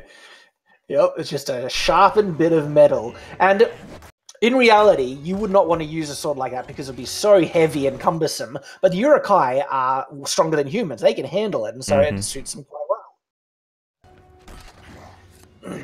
Yeah, I mean, I don't want to keep you for longer than you're able, because you implied earlier that it might be an hour that you're available, and you've now been here for 3, so... Might need to leave it there, but I've just been having so much fun that, completely lost it's good track stuff, of time. man. It's always, because this is the thing, we all see these action scenes, we just love the shit out of them, and then we're like, oh fuck, we should probably think about exactly what's going on here, just to ruin it for ourselves. Like, well, it's funny because like I can actually kind of compartmentalize a bit and put aside it and just try and enjoy a fight scene, especially if it's well choreographed and it just looks nice and is visually interesting. I can still enjoy it. It's just when you really try and break it down, you're like, oh. And sometimes even when I do try and put my critical side away, there are things that are so dumb that it's impossible to ignore, and you're like, what? Well. For instance, the TLJ big battle sequence, everything is wrong. Just like everything. Yeah. I can't imagine how much fun that was for you. Oh, gosh. Yeah, because I've done a video, I've reviewed Ray's fighting style, and there is a part in, oh, gosh, my goodness, yeah. But the other thing is, like, what's disappointing about it all is that I don't know why Hollywood hasn't caught on to the fact that they can make their fight scenes more accurate and they would look better as a result. And it wouldn't be any harder than these overly elaborate, convoluted choreographed messes that they try and make. And so it's a mystery. Like, and there's people already showing that it can be done, like those, that video we watched where it was done with real historical technique, and it looks so much better. Oh my goodness. Yeah. And this is the thing, I hope we can kind of push for that. It would be cool, because, we've seen a lot of the usual stuff. Maybe it's about time someone focuses on that. And these movies do exist. Someone in chat's going to be like, "Oh, you need to see this. This has already happened." Well, it's funny. Like, oh, of course. I just saw someone say, "Have I ever covered Rob Roy?" I haven't covered it in a video, but I've watched it. And the Rob Roy fight scene at the end is great. That's another really. Oh, there you go. Scene. If you guessed again in future, we shall put that one and TLJ on the list. I think people are going to want to see you maybe talk about some things of that. So I'll make a note. Rob Roy. I think Kingdom of Heaven was mentioned a whole bunch as well, and yeah, that's actually, that has some interesting elements in that. There's a big fight scene where he takes on a couple of armored knights, and there's actually some good parts in that one, in the Kingdom of Heaven one. And there's a beginning fight too, where you've got Liam Neeson's in it. It's true. But all right, we'll have to say that for another time then. We'll do it. Yeah, man. It has been fantastic to have you. Do you want to talk to my audience a bit about why they should subscribe to you, and I'll pop your link in chat so they can all rush over. Because I can be a bit spastic with my over-enthusiasm. It's fun. That's just... There's an endorsement. It's just, I'm a nerdy guy who likes nerdy things, and with an over-obsession with swords, weapons, armor, and stuff. And so I love to break things down, see how they could have been applied better in fantasy, but also to share when things are done right as well. And so it's kind of like a splicing between medieval weapons and armor and pop culture and things. That's kind of what I do. And if you're interested in that kind of stuff, you'll enjoy my content. Yep, I'm very much subscribed and enjoying stuff. If you guys just search for Shad and then a keyword of any sort, and you should probably find something that you'll find interesting. Like, I mean, a good starter might be for them to check out your Thanos dual sword video. Get started, check out a bunch of stuff. The first video I saw from you, funnily enough, was the one where you're testing out the 3D printed armor and swords, which... Oh, they went well, didn't they? What was your impression of that one? Well, the funny thing is, I think that's when I first started to take armor much more seriously. I was like, oh wow, even the 3D printed armor actually manages to block a couple of things here. It's just like, yeah, katana, it blocks a katana. So, yeah, Shadiversity / Shad, right? It's the channel versus the name. Exactly. Yeah, that's so exactly right. Plenty of videos. Just check them, check all the titles and find something you want to watch, and then you'll eventually end up watching them all, I'm sure, because they're very entertaining. Oh, thanks for having me, guys. This has been great. No problem. And obviously you'll be welcome to come back and talk more about swords, castles, and how bad everything is in media. Yeah, right. Well, I'll see you around then. Yeah, take care of yourself. Good stuff, man. Around. See ya. Gotcha. And then there were two. You and I. You know what, Rags? You should talk about how you've been. What have you been up to in the time you've been away? You missed a whole EFAP. How could you? Yeah, you guys had Actman on. He actually showed up this time. He did? I haven't watched it yet. My access to the internet was pretty limited. But I was gone up and I went up to Missouri, family stuff, Mother's Day, all that. Met a bunch of people I hadn't seen in a long time. So I actually got back. For those of you who aren't aware, it is 6:40 in the morning where I am. I left around 8 o'clock to get here a little bit after midnight because I needed to be here, you know. So I slept before I left, got up, and here I am making. If you schedule an EFAP at 3 a.m., then damn it, I'm gonna be up at 3 a.m. doing an EFAP. That's the thing. I was saying on the previous stream, I was like, oh yeah, I got an EFAP, you know, fucking ages from now. And it's like, oh god, it's an hour. gotta get everything ready. All I've been doing is internet today, and I need to do more interneting before going to sleep. And I need to eat food. It's insane, but well worth it. I fucking loved this episode. It was great. Yeah, there's a lot to learn. I really like Shadiversity stuff. I like listening to him talk about things. An excellent guest, or at least just absorbing all the information. Once you put him in his element, you could tell that he likes his sword and medieval stuff. So because it wasn't necessarily wasn't necessarily intending to just watch scenes and talk about them, but man, is it fun just going through them. It is fun to look through it and analyze it. I really like that. Yes, I'm still up from yesterday, Jay.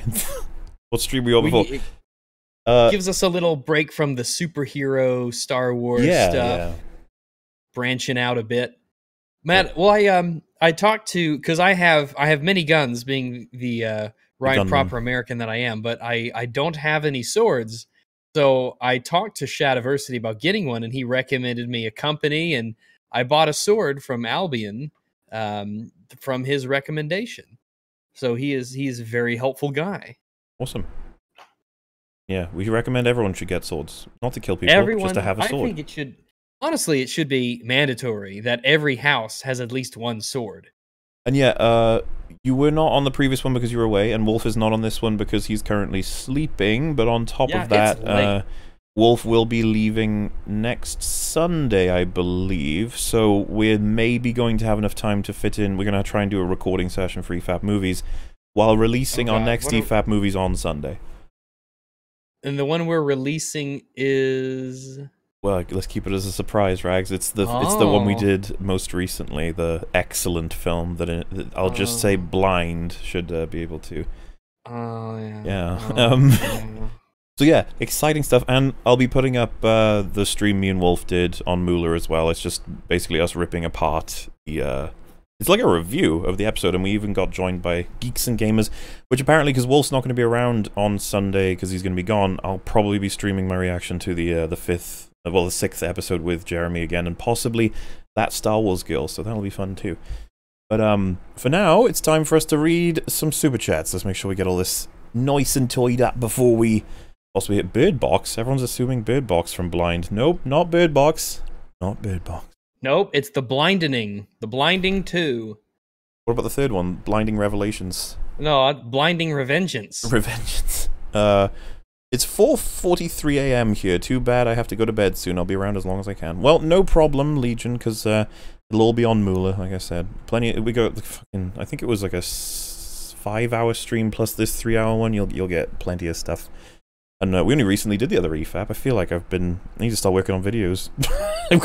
I've got 2 Rage videos potentially to make now because of Game of Thrones. I don't know what I'm supposed to be doing anymore. I was thinking about it. Like, I'll probably talk to you about it, Rags, see what you think. But this episode that just came out was so bad. I was like, surely I have to make a Rage video for this one. But it's like, but I just skipped the last one that I could have made a Rage video for. Chat was saying I should make a rage video. I was just fucking, I don't know anymore. I don't know where's up and down. That's my question. Do I even make a season 1? I'm gonna make rages for each individual one? I don't even know. I tell you, man, passionate rage is it gets in the way of a consistent release schedule. That is my objective opinion. Either way, I'll keep an eye on what people are thinking, but I think it's more than likely I'll make a rage video for this recent episode because, good God, I've never been so angry on behalf of a character I'm not even a huge fan of. As well as all the other dumb shit. I'm looking for. I can show you some of it, Rags. You'll find it amusing what happened in the last episode. But anyway, yay! I think they crafted coherent time travel by accident. The director's explanations for how time travel works in the movie doesn't fit with what's seen. Oh yeah, the Russo brothers have been saying some interesting things in interviews. I have found it's very, very strange. To quote another YouTuber, Mr. Enter, the most consistent time travel story is the story without time travel. I hope I got that right. I fucking talk to me, Wolf, possibly Rags, and definitely Fringy. Just don't do it. Just don't do time travel. Just don't do it. Also, don't cheat on your wife. That too. Pro tip. Captain Marvel should have been Adam Warlock instead. He was set up at the end of Guardians 2, and they could make a Terminator-style movie where Adam is trying to kill the Guardians. Instead, we got Plank. Yeah, but she's such a great character. People are saying watch the Jeremy Johns vid. We can do that at the end if people really want me to check it out. I'm assuming he's changed his mind on Game of Thrones, which could be interesting. Gone from loving to hating. All of my hello, all my M words. But yeah, we're all massives here. We're all very open about it. I'm kind of glad I never got far into Game of Thrones. Otherwise, I would want to finish it, or more, very annoyed at what it's become. Yeah, most people are who stayed with it. Unfortunately. Back with another one of these, Mauler. The more I think about this episode, the more I love it for being so red-pilled on the type of power-hungry lunatic SJW wham in whom Danny typifies. Again, I don't know what the reaction from people who love Danny is going to be. Some of them feel like it's justified. I think some people are very angry. I'll be interested to see what's happened. Mauler, Danny forgot the bells meant they surrendered. It makes sense, okay? Stop being a hater. She forgot. Thank you, Shad, for inspiring me to do unspeakable things with a very long PVC pipe at night. I'm not sure how he would have reacted to that. He would have... Why not just say that the character forgot? It's easy. Anyone can write. Why? Because women with power who get rejected by a guy who go dick crazy are actually not rational people. She's always been a shite leader. I agree with that. I don't agree that she's always been cool with murdering innocent people. By the thousands. Another one. Season 7, I don't want to be a queen of the ashes. Season 8, Lanny's get out Yeah, that quote didn't age well, did it? She says in Season 7, I don't want to be queen of the ashes. And it's like, she just burned the shit out of everybody, but okay. And I'm sure people will be like, but you've skipped over the important character development. Yes, of course. Shad, Rags, you and don't Mauler? understand the theme. What a glorious day. Rags, when can we expect videos? I'm starting to feel withdrawal. Spread love, happiness, and love. I'm trying. I really am trying. This one's just a slog to do. And there will never be another one like it because of how much of a slog it is. I've learned my lesson. There you go. I know you said it before, but what mic do you guys use again? Also, oh wait, well, so the AT2020 is what I'm using. What are you using, Rags? I use the AT2020 USB Plus. Oh, there you go. So I think mine's the USB one, yours is the XLR one? Yes. They're very good. They're like $100, $120. I think so. Around there. Very worth it, I think. I've had this one for years and years. Never any problems with it. Works great. Also, what milk did the cosmic chicken drink before it laid the cosmic egg? Oh, that we can answer that, really. There are some things that people just aren't meant to know. That's what we call high lore. Like, there's lore and then there's high lore. High lore is like... These are just mysteries of the universe. Yeah, to access high lore, it takes, like... There's so many microtransactions and DLCs and stuff that take you to high lore. It's crazy. Mortals like us were never meant to know such answers. Yeah, there you go. Does cosmic chicken milk exist, and what does it taste like? Only the cosmic chicken knows. I was going to say, that's really high-powered milk that really isn't accessible on, like, a lower... They say it would drive a regular mortal man mad with knowledge and texture. Yes. Glad to see Shad on here. I recently got into his channel and love his videos. I'm at work now, so I can't stay. Have fun. I recommend everyone get into his videos. It's just fun knowledge to absorb. And who doesn't love swords, shields, armor, castles, all that good stuff? Yeah, man. It's good stuff. She destabilizes empires and genocides people everywhere she goes, brings savages who reap and pillage like no one else, and goes through advisors faster than light. Varys was based and correct-pilled. Varys probably shouldn't have gotten behind her in season, like, 5 or 4 even, if that were something he felt. I don't know what took him so long to realize that if he was always going to come to that conclusion. $5 to support you and your work. I just wanted to see if you got my DM about Primer and why I thought it was interesting, and will you watch it with the others? Yeah, I'll try and watch Primer with, like, Wolf Rags, maybe even Fringy as well, and we could all try and figure it out, because I remember it being, it's quite high concept. I think we ruined our Fringy by telling him, hey, let's watch this fun movie, it'll be great. And then it was what it was. We'll reassure him that this one is legitimately a like, no, this will be a different movie. I swear, it's not like Unicorn Store, Fringy, please. Hey, Shad, you gonna do your trademark scream? I think we may have gone near that at some points during this podcast. Ugh. Maybe that's gonna be the bait for the round 2 when he comes back.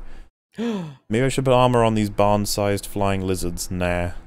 Well, who needs armor when you can obliterate every single scorpion in just fucking like 10 seconds? It's not, why not? Hey man, if it's your time, if the plot says it's your time, then go with no fear. Thanks Shad for your Darth Maul Blade video. Yeah, it was good shit. Who let the rags out? Who? Chris Avalon. It was me. I let myself out. I'm in control of my destiny. The creator of KOTOR 2 shat on TLJ. Really? Sounds hilarious. Keep them masses. Wait, the creator of KOTOR 2 shat on TLJ, apparently. Oh yeah, I heard that. Chris the Knights, Avalon. The New Order, yeah. Stop. Hated it. Keep them massives away from Star Wars, boy. They're coming to Star Wars. There's nothing we can do to stop it, apparently. Well, Molly, you're missing a crucial plot point. Extras and expendables wear hard leather armor or light armor, while protagonists have plot armor. Yeah, plot armor's really expensive, but it was well worth it, I'd say. Jorah said the broadsword was built to pierce plate. We should probably have... This is the thing, we did definitely go over it with Shad, so... No, like, you can't, like, just stab. You certainly can't slash through it, but you can't just stab a sword through plate mail. It's like it's a solid piece of thick metal. It's gonna be tough. Blue. Dany suffered so much, and she was treated so unfairly. Most people loved... John Loved got killed, his life was a lie, he literally died, and he's still a good person. This shit show just got redeemed. I think that's fair, yeah. A lot of people go through tough stuff and don't turn out to be psychopathic murderers, so maybe Dany is being forgiven a little bit too quickly by a lot of people. Yeah, that's what you think. Even as someone who never liked Game of Thrones, I'm sorry it turned so sour. I used to say I dislike / don't watch it, but at least I can say it's good. Well... Subversion is coming. Yep. Shard, which duel from Star Wars you think is the best? I will have to... I wish we could have asked him that. Yeah, that would have been... They even bothered to show Arya stab the Night King in a gap, but forget armor works later. Hi, Shad. Yes. It's this really strange gap as well. Makes you wonder why you would have a gap. Years, yeah. Go to Shad's channel after EFAP. Good content, plus he's a massive. Yep, absolutely. Mauler, have you asked the episode 9 and adoption question yet? The adoption question. How would you proper bill hook fair versus plate? Again, these are... I guess I should have kept an eye on if there were any relevant questions for Shad, because obviously me and Rags can't answer these. Not that I know of. Do you know what a proper bill hook is, Rags? Yeah, it's a kind of weapon. How does it fare against plate armor? I don't know. It might be because it's like generally it's like a knife size thing with like a thick knife, and it's got a little pointy end that comes out of the top. You can hook people like it. I don't know if it's I don't think you can pierce plate with it. Like, plate's serious business. Maybe I'm wrong, but I don't think so. Dad, any thoughts on adoption? Don't freak out. Hello, Mola. I found a picture of one of your people. How do I get it to you? Twitter would be the best way if you're trying to share something. Daenerys did what Killmonger wanted for Wakanda. That's actually true. It's not even... Yeah. I mean, Killmonger might not have killed as many, but hey. Nice to have a live EFAP at work, and it's educational. Also, hi, special guest Shad and Rags. Yeah, Rags Hello, is back. always glad to be a guest on EFAP. The most requested guest. Millions of voices cried out in terror on social media. I guess Season 8, Episode 5 is another crap show. Absolutely. Question for Shad. How accurate/practical is the armor in Skyrim? Huh? Obviously Shad isn't here to answer that, but how accurate/practical is the armor in Skyrim? Which one? Yeah, I can't really answer that, fortunately. I vote Old Boy Fight. Oh yeah, we did get to play that. Swordplay critique? Nothing escapes EFAP's gaze. Yep, you never know with this sort of thing. Would any of you rail Captain Marvel in the throat? No. No. There we go. Daenerys quick saved before burning everybody. I actually saw that meme on Free Folk, and if only, mate. If only. The Chad impractical stance versus the Virgin Cucklord technique. Not even sure. That might have been referencing Troy. I'm not sure which one. Achilles had lice, that's why he scratched his head. Oh! Oh, I see. Yeah, it was a part of the plot that I failed to mention, that's my bad. Still going? Absolute Mad Lads. If you're referring to the stream as a whole, then it's Mad Lads considering what we normally do, but I mean, 3 hours? Me and Rags, normal. 3 hours, normal. Wouldn't they be using steel swords at this point? In reference to the Greek, era, I have no idea, I am afraid. I think Google might be able to answer that. This EFAP is positive, informative, and educational. What the expletive? This isn't the toxic hate-mongering I neglect my adopted kids to watch. I'll try spitting, that's a good trick. Oh yes. I don't like my adopted son, daddled Loke. Oh shit, yeah, Rags, you're gonna have to watch the newest EFAP, because there's so many new memes. We covered Tonald. Holy fuck. I haven't been around the internet for like 4 days now, so I got some catching up to do. Yeah, you got a few years to catch up on. Oh, how long was it? I want to say 5 hours, maybe 6. Oh, that's nothing. I'll knock that out. Oh, yeah. The things they call dragons are actually wyverns. Yeah, I wish Wolf was here. He gets really pissed when people try and distinguish between dragons and wyverns. I think the difference is when the arms are attached to the wings or separate. When they're attached, they're wyverns. Everyone knows that. I think. I think someone in chat's gonna be like, "No, Mauler." What it actually? And I'll be like, "Okay, I'm sorry." Consult chat to know the difference between a dragon and a wyvern. Bronn versus Veil Knight. Surgical technologist here. Arteries don't pump that fast. Oh, there you go. There you go. Look for the Last Kingdom duel scenes and BOTN. BOTN, what do you reckon that is?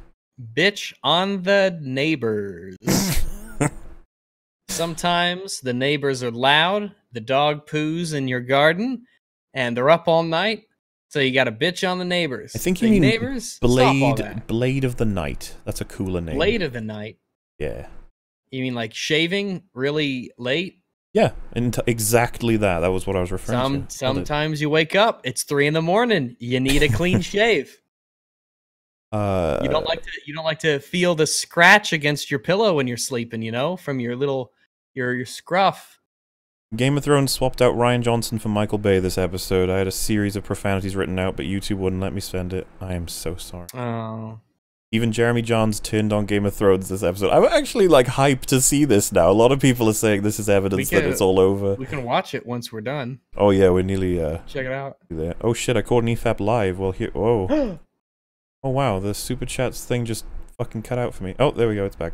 Whee! Terrifying. Oh, shit, I caught an EFAP live. Well, here goes the next 13 hours of my life. 13? That's ridiculous. We'd never go for 13. What? Poland can into saber fights. All right. Yeah, boy. Opinions on chain swords / axes. Chain sword? Well, a chain sword seems... Oh man, I don't know. I feel like using a from Warhammer, I'm guessing. Well, I don't know. You can't really slash with it. Because the whole point of it, with a chainsaw, you have to hold and apply pressure to something if you want to cut through it. And the person at the other end might not let you do that. And it might, all the little sinews and guts and fleshy bits could get caught up in the chain. I think it's like it's a fun idea, but I don't think in reality it would work. And you'd have all that weight for the motor to run, and that weight wouldn't be part of the cutting end. It would be like near the hilt at the bottom, and the chain would have to. I don't know. It just doesn't. I just don't think it'd work. I have no idea, because I'm not even entirely sure of what the weapon would be. Watch the duel from Alatrist dual wielding. What that is, but maybe next time. Have you guys seen Star Wars SC-38 reimagined? I have. Very cool, though I don't know if it fits in with A New Hope very well, considering that film was much more, I want to say, calm and dry, but not in a bad way, while this was very flashy, and I feel like if you were to actually try and slot it into the film, it might seem a little bit jarring, but I guess, you know, that's the point, is they're trying very hard to make it slot in, so... But very impressive, special effects-wise, and very cool. I recommend everyone check it out. Star Wars SC-38 Reimagined. YouTube it. Was awesome to see. Was awesome to see Shad on an early morning educational EFAP. This will be the educational EFAP, I guess.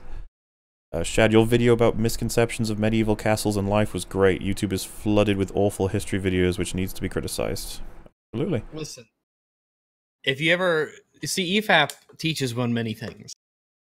And yes, to that list we will add, if you ever find yourself in a sword fight, you will be able to draw upon your EFAP knowledge to armor yourself and arm yourself properly to give you the greatest chance of survival. Just another one of the many, many services that EFAP provides, free of charge to all of our viewers. Very true. We live in a world where sword fights can break out at any moment. Be ready. Search for Shad. Oh, no, no, no, no, no. I don't know what bad things come up with Shad. Maybe I'm too naive. Did I miss Shad's screaming matriculations? Or matriculations? And, yeah, I'm afraid we didn't get to talk about that this time around, but there'll always be opportunities next time. Any chance you guys are going to have Louis Levé, is it? Louis Leveau? Yeah, he's kind of on the list, I think. Yeah, he's definitely a potential. We just got a couple to sort of slot in where we can. But yeah, definitely in the future. HBO is coming to film The Nevers at my house. Wonderful. I have no idea what that is, but hopefully that works out. You guys have ruined the word. You guys have ruined the word massive for me. The other day, somebody at work described something as massive, and I started laughing in front of everyone. The best inside joke ever. A billhook is a polearm that looks like a fleur-de-lis, and has a spike on the right end instead of another blade. Fair enough. I've sent you the picture on Twitter as a reply to the Zionist. I'm probably not going to look at Twitter until after this stream now, because I've got a shit ton of notifications that just going to... It, like, seems to fuck with, my ability to, like, see the live dashboard, so I don't know. But I will check it out. Trying to figure out what's more painful, seeing my last relationship of nearly 2 years slowly fade away before my eye and feeling powerless to do anything about it, or Season 8 of this show. Gotta be Season 8 of this show. That's where the real pain is. Be warned, Rags, they do a lot of slow-toadled, as we've started calling him in episode 34. Oh god, yeah, I guess we already... Yeah, we call the slow version slowdled and the upped version, I think it was like speedled or something, and then there's a couple of other alter egos as well, so you have that to look forward to. You just call him Gonald. Slow and go. Gonald. Oh, I think... Yeah, that could have worked. It's a slow If I was there, you'd have all this stuff. Yep, that's true. This is what happens when I'm not around. Alright, so are you in the watch together? No. Let's, I can be, though. Yeah, I was just going to say, if we want to check out Mr. Jeremy Johns' take on Game of Thrones. I don't know if... Yeah, let's do it. Will I need to pause this every so often for the copyright, or...? I doubt for Jeremy Johns. I'd hope not. Jeremy, if you ever see that we're covering you, we're doing this just to see what you think, okay? It's fair use. People have bitched a lot about this show this season. I haven't, because I've been like the hopeful optimist. Like, I don't think there are enough episodes to stick the landing, but I'm gonna hope they pull it off. But now there's today. Also, spoiler warning. I'm gonna give you that spoiler warning because I'm gonna straight up spoil this episode for you. You've been warned. Before we get started, this episode, like all episodes of Game of Thrones Season 8 that I'm talking about here on my YouTube channel, are brought to you by the Stardust app. The Stardust app is a social media app that Jeremy, That hair is the most unfuckable thing I've ever seen. Hey man, it's his style, alright? I don't watch Jeremy Jahns, so wow. Man, no, don't. Yeah, I don't. It seems very cartoony. Let you react and review movies, trailers, TV shows for 30 seconds at a time. Click the link below, download the Stardust app. Follow me at Jeremy Jahns. Get your voice out there. Also, for those of you who followed me at Jeremy Jahns, tag me in your Game of Thrones posts. I have another winner to announce. A winner for them and a friend. All right, get on with it. All right. Fly down to Los Angeles, California for the Game of Thrones series finale party, hoping they stick the landing to this thing, but we'll talk about that more. I'll tell you who the winner is at the end of this video. First, gotta talk about the episode. Okay. Until now, like, you can say what you want about, the battle and it was poorly lit. I watched Game of Thrones at night with no lights on, so it didn't bother me. Point is, they hadn't violated any characters this season. Ooh, that's an interesting statement there, Jeremy, but okay. I'll let it go. You haven't violated any characters? Sure. Until this point. Yeah, the writing this season had been weaker than others. The writing, actually, everything after season 4 had been weaker. Like, season 1... There's a lot of Jeremys. Jeremy's the quartering, right? As well as Geeks and Gamers and Jeremy Jahns. If you have a child, chat, which you won't, but if you ever do, don't name him Jeremy. Mm-hmm. That'll be a massive thing to do. 4, like, masterful. Anything after season 4, it's like fine and entertaining, but it's not seasons 1 through 4. But really, it's today made me go, oh, internet was right. Really, there are 3 things that... It's interesting how it takes something different for everybody to, like, sort of switch teams. Like, so the logic of the battle, that doesn't work on so many viewers in terms of, like, I don't care. Logic of the battle, I don't care. A character not achieving something that was clearly set up in their arc, even some people be like, I don't care about that. And then the Deus Ex sort of marking their appearances of, like, different characters teleporting around, it's like, again, they don't care about that. Yeah, but what seems to have definitely gotten Jeremy in particular is what they did with Daenerys, which I gave you a crash course in, so you know what he's talking about. Yay. Stand out, so I'm just gonna stick to them for this video. First of all, before we get into it, we were told this was gonna be a big battle. It's not a big battle, it's a massacre. Part of the problem. But first of all, the problem that had been building for a while is the fact that Tyrion's a moron now. Tyrion... I'm surprised he said that this is a now thing. He's been a moron since season, like, 5, I think. But yeah, he's right. Lannister, the intellect, the brain, the cunning, the tactician. The coolest one in the show by far. Now he's like this supporting character that sometimes might be smart, other times, Varys is smarter than him. Most obviously now he is. Really, I feel like Varys and Tyrion, like, their roles... I mean, Varys is dead, so Tyrion's definitely smarter than him. Should have been swapped. See, right now, Varys is like, Daenerys is not good for the realm. Tyrion's like, I have to hope, because hope against logic. That's how I've always operated. I guess. I don't know why. I don't know why he's like that right now. But the role should have been... Yeah, the only explanation for it is that Daenerys was nice to Tyrion. Season 6, she was very nice to him. Oh. Like, okay. Reverse, it should have been Varys being like, I feel like she's good for the realm. Everything I do is for the realm. Tyrion should have been like, I've been around power-hungry people all my life, and she is it. That would have made more sense, but no, Varys basically tells Tyrion, not her. And Tyrion snitches, and then Varys gets burned. Oh, dude, it is so bad. We talked about it on the stream, right? So, the idea is you've got Daenerys is going kind of insane, and Varys tells Tyrion he's probably going to do something. Not sure what it is. Going to do something. He says, like, I can't stand idly by and allow blah, blah, blah. And Tyrion's like, probably shouldn't. And Daenerys... the reason that happened is because Jon found out that he's a conflict to the throne. He told his sister, who told Tyrion, who told Varys. That's how Varys knows, and that's why he's, like, doing this sort of thing. And so Tyrion walks up to Daenerys, and she's like, someone has betrayed me. And then Tyrion's like, yep, because he's about to tell her it's Varys. And she goes, Jon. And Tyrion's reaction is so he's supposed to be the most intelligent person on this show, pretty much. And his reaction is, no, Varys. It's the most, like, why would you just say that? Why would you just tell her that it's like you wouldn't hear her out first? It's like you just fucking sold your friend down the river hardcore just because you were like, oh, we had different names in our head. That's weird. Mine was Varys. Yours was Jon. How about that? Oh, what do you know? Oh, well. Oh, weird. well, I guess we weren't thinking of the same person. Oh, well. Yeah. Oh, forget what I just said Death now. by the dragon. Snitches I was just thinking of a funny joke you said. Tyrion. Yeah, it was a real shame, too, to see Tyrion do it. It was just like, oh. What? Next, Jaime Lannister. This shit was stupid too. In last week's episode, Jaime Lannister... Yeah, his character's done. I can't see people being happy with Jaime. ...hooks up with Brienne of Tarth, had been building for a while, and then he's like, Cersei's hateful, so am I need to go back to her. But I was like, no, he's lying. He's saying that to push her away so Brienne of Tarth would be cool for him to go, and then he's gonna go there and be like, oh, Cersei, and then he's gonna betray her somehow. He's gonna be like the Trojan. Yes, so everyone thought that Jaime was gonna go kill Cersei. That's why he was heading back to her. Just for context, Rags, it's just like he's gotten over her throughout the whole show. That's been his like arc. He's gone from a selfish man to being a good one. And so last episode he was like, I'm going back to her. And so everyone was like, he's going to kill her. But he literally goes back to be with her and dies with her. And so it's like, oh. And so now everyone's just left like, wait, so Jaime's just old Jaime? He dies irrelevant of his development? Like, oh. No! He just went back on everything. Jaime Lannister's, what, 7-season arc just came to a screeching halt because he was like, you know what?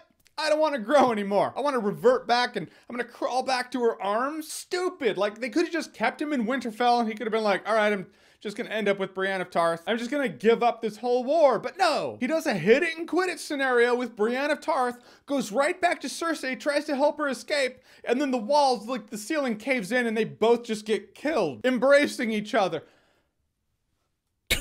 That's a... You can tell he's so done.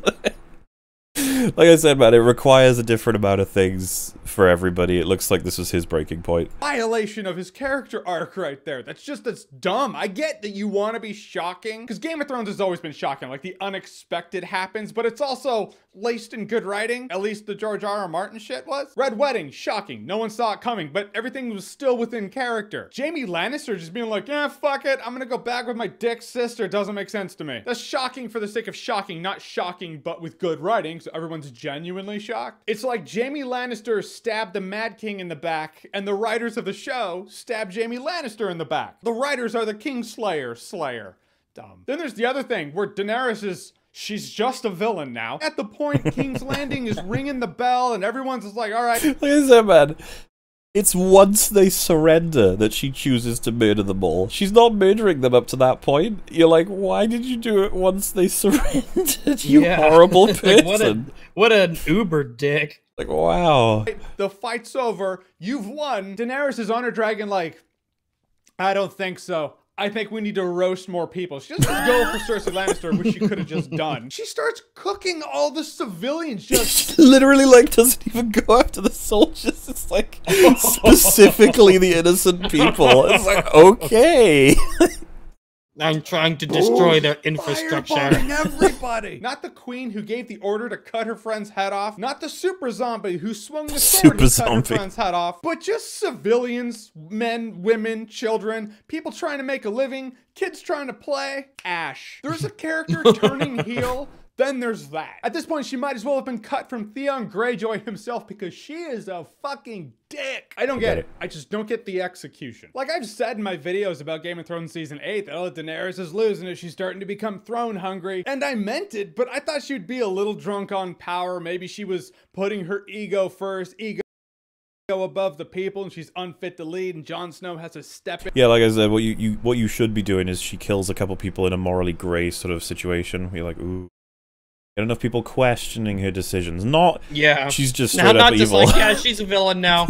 She's evil. She's bad now. She's killed the younglings now. We've crossed the bridge. Not going back from this one. But there's a difference between someone destroyed who's the bridge after she crossed it. Ego above the people, and someone who straight up just massacres a bunch of innocents, burning them to death with a dragon. Like, that's a line they're making her character cross, and that's a leap that we have to take to buy it. And given where she's been, I can't make the leap that she would cross that line. So I call bullshit on it. Like, I'll give the show this: Daenerys Targaryen's been a bit hardcore in some of her punishments. Yeah, but even then, I can't recall her showing blatant disregard for the lives of innocents and children. Not just disregard, like making an active effort to slaughter them. That's still a line to be crossed. That's a different kind of monster. I love it, 'cause it's so true. An active effort to slaughter children. Like, why? No, it's It's fine. And now out of nowhere, she just crosses it, and now she's worse than Cersei ever was. Yep. Cersei, in the entirety of the 8 seasons, has never killed as many innocent people as Daenerys did in this one episode. She just has to die now. That's a lot of innocent people she slaughtered. Subtlety, people! That's what made the show great. Subtlety, nuance. Oh yeah, we mentioned that in the stream, so a lot of people have been naming their kid Khaleesi and Daenerys because of this character. Awkward. To say the least. Awkward. Like, now it's just someone who's good going, nah, fuck civilians. Burn them all. And it's not just her, like her entire army just started slaughtering people after there was a surrender. Just Grey Worm? I liked Grey Worm. He just lost his girlfriend. No, he's just slaughtering people. You would swear Daenerys and her entire army at that standstill moment just heard a voice in their heads of Emperor Palpatine being like, execute order. And everyone just fucking snapped and started slaughtering everyone. Dragons breathing fire on everybody. It's the only thing that makes sense. And since that didn't happen, it's just the writing. Just not enough episodes, man. Characters have just, they've just kind of been fucked. And see, like, when you get Jeremy Johns saying that you fucked it up, like, I feel like this is, you've just well breached. You get, like, the people who are focusing on the details. Then the people who are focusing on the bigger picture, but still some details. Then the people who are only concerned with the bigger picture. Then the people who consume this so casually they might even forget the previous episode. And all of these factions are all like, nah, this is terrible. Like, what have you done? We'll see what happens. But man, a lot of you saw this coming a mile away. I was like, maybe, but they're not going to violate characters entirely. And that's how I see this went down. I feel like Game of Thrones is slowly getting everyone on the same page where it's like, no, this isn't going to end smoothly. So anyhow, those are my thoughts. Maybe you agree, maybe you don't, but that's my review. However, I did promise that I was going to announce a winner. Yeah, that's pretty entertaining. And yeah, I like that. Pretty good. He's right. Yeah, I'll probably be putting out a video that is attempting to send the same message, but obviously I'll be doing it in my own style and length. And yeah, I don't know what I'm going to do about episode 4, because I really kind of wish now that I'd made an episode for it, because I just thought that it wasn't going to be as bad as 3 ever again. I thought that was going to be like a... How naive I was, right? Oh, Mauler. Will you never learn? Will I never learn? It can always get worse. Yeah, the last few super chats, I'll just get them sorted out. Rags. People are like, Mauler, but who is the winner? Raggers needs a sword to protect his home and family in case Uncle Joe steals all his guns in 2021. No, I legit, but this sword, it's gonna be about 9 months because they have to make them. They come like paper sharp and everything. I got hooked up with the people who make good scabbards for them. Oh, dude, it's gonna be fucking sweet. Gonna have a sword and everything. I bought the Landgraf. Oh, what a sword! What a sword! Could I make a rage video for 2 episodes at once? Fucking do it! I could do that. I could do that. Can you really trust a guy with that haircut? He seems like the kind of guy that's perfectly fine with adoption. I bet he adopted that haircut. Well, see, the next super chat was he's definitely adopted. Yeah, I think so. Oh. Shadman is a hentai artist. Oh, there we go. I hope Thai fans and writers now realize they don't have a leg to stand on criticizing how Tywin took King's Landing or Walder Frey at the Red Wedding. This is the thing.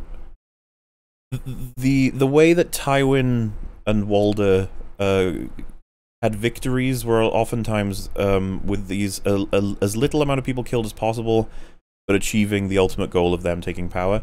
Well, with Daenerys, it just seemed malicious. She was just like, I've won, now time to kill all the innocent people. And you're like, oh.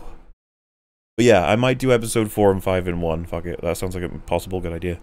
I burned them. I burned them all. They're dead, every single one of them. And not just the men, but the women and the children too. I love you, John.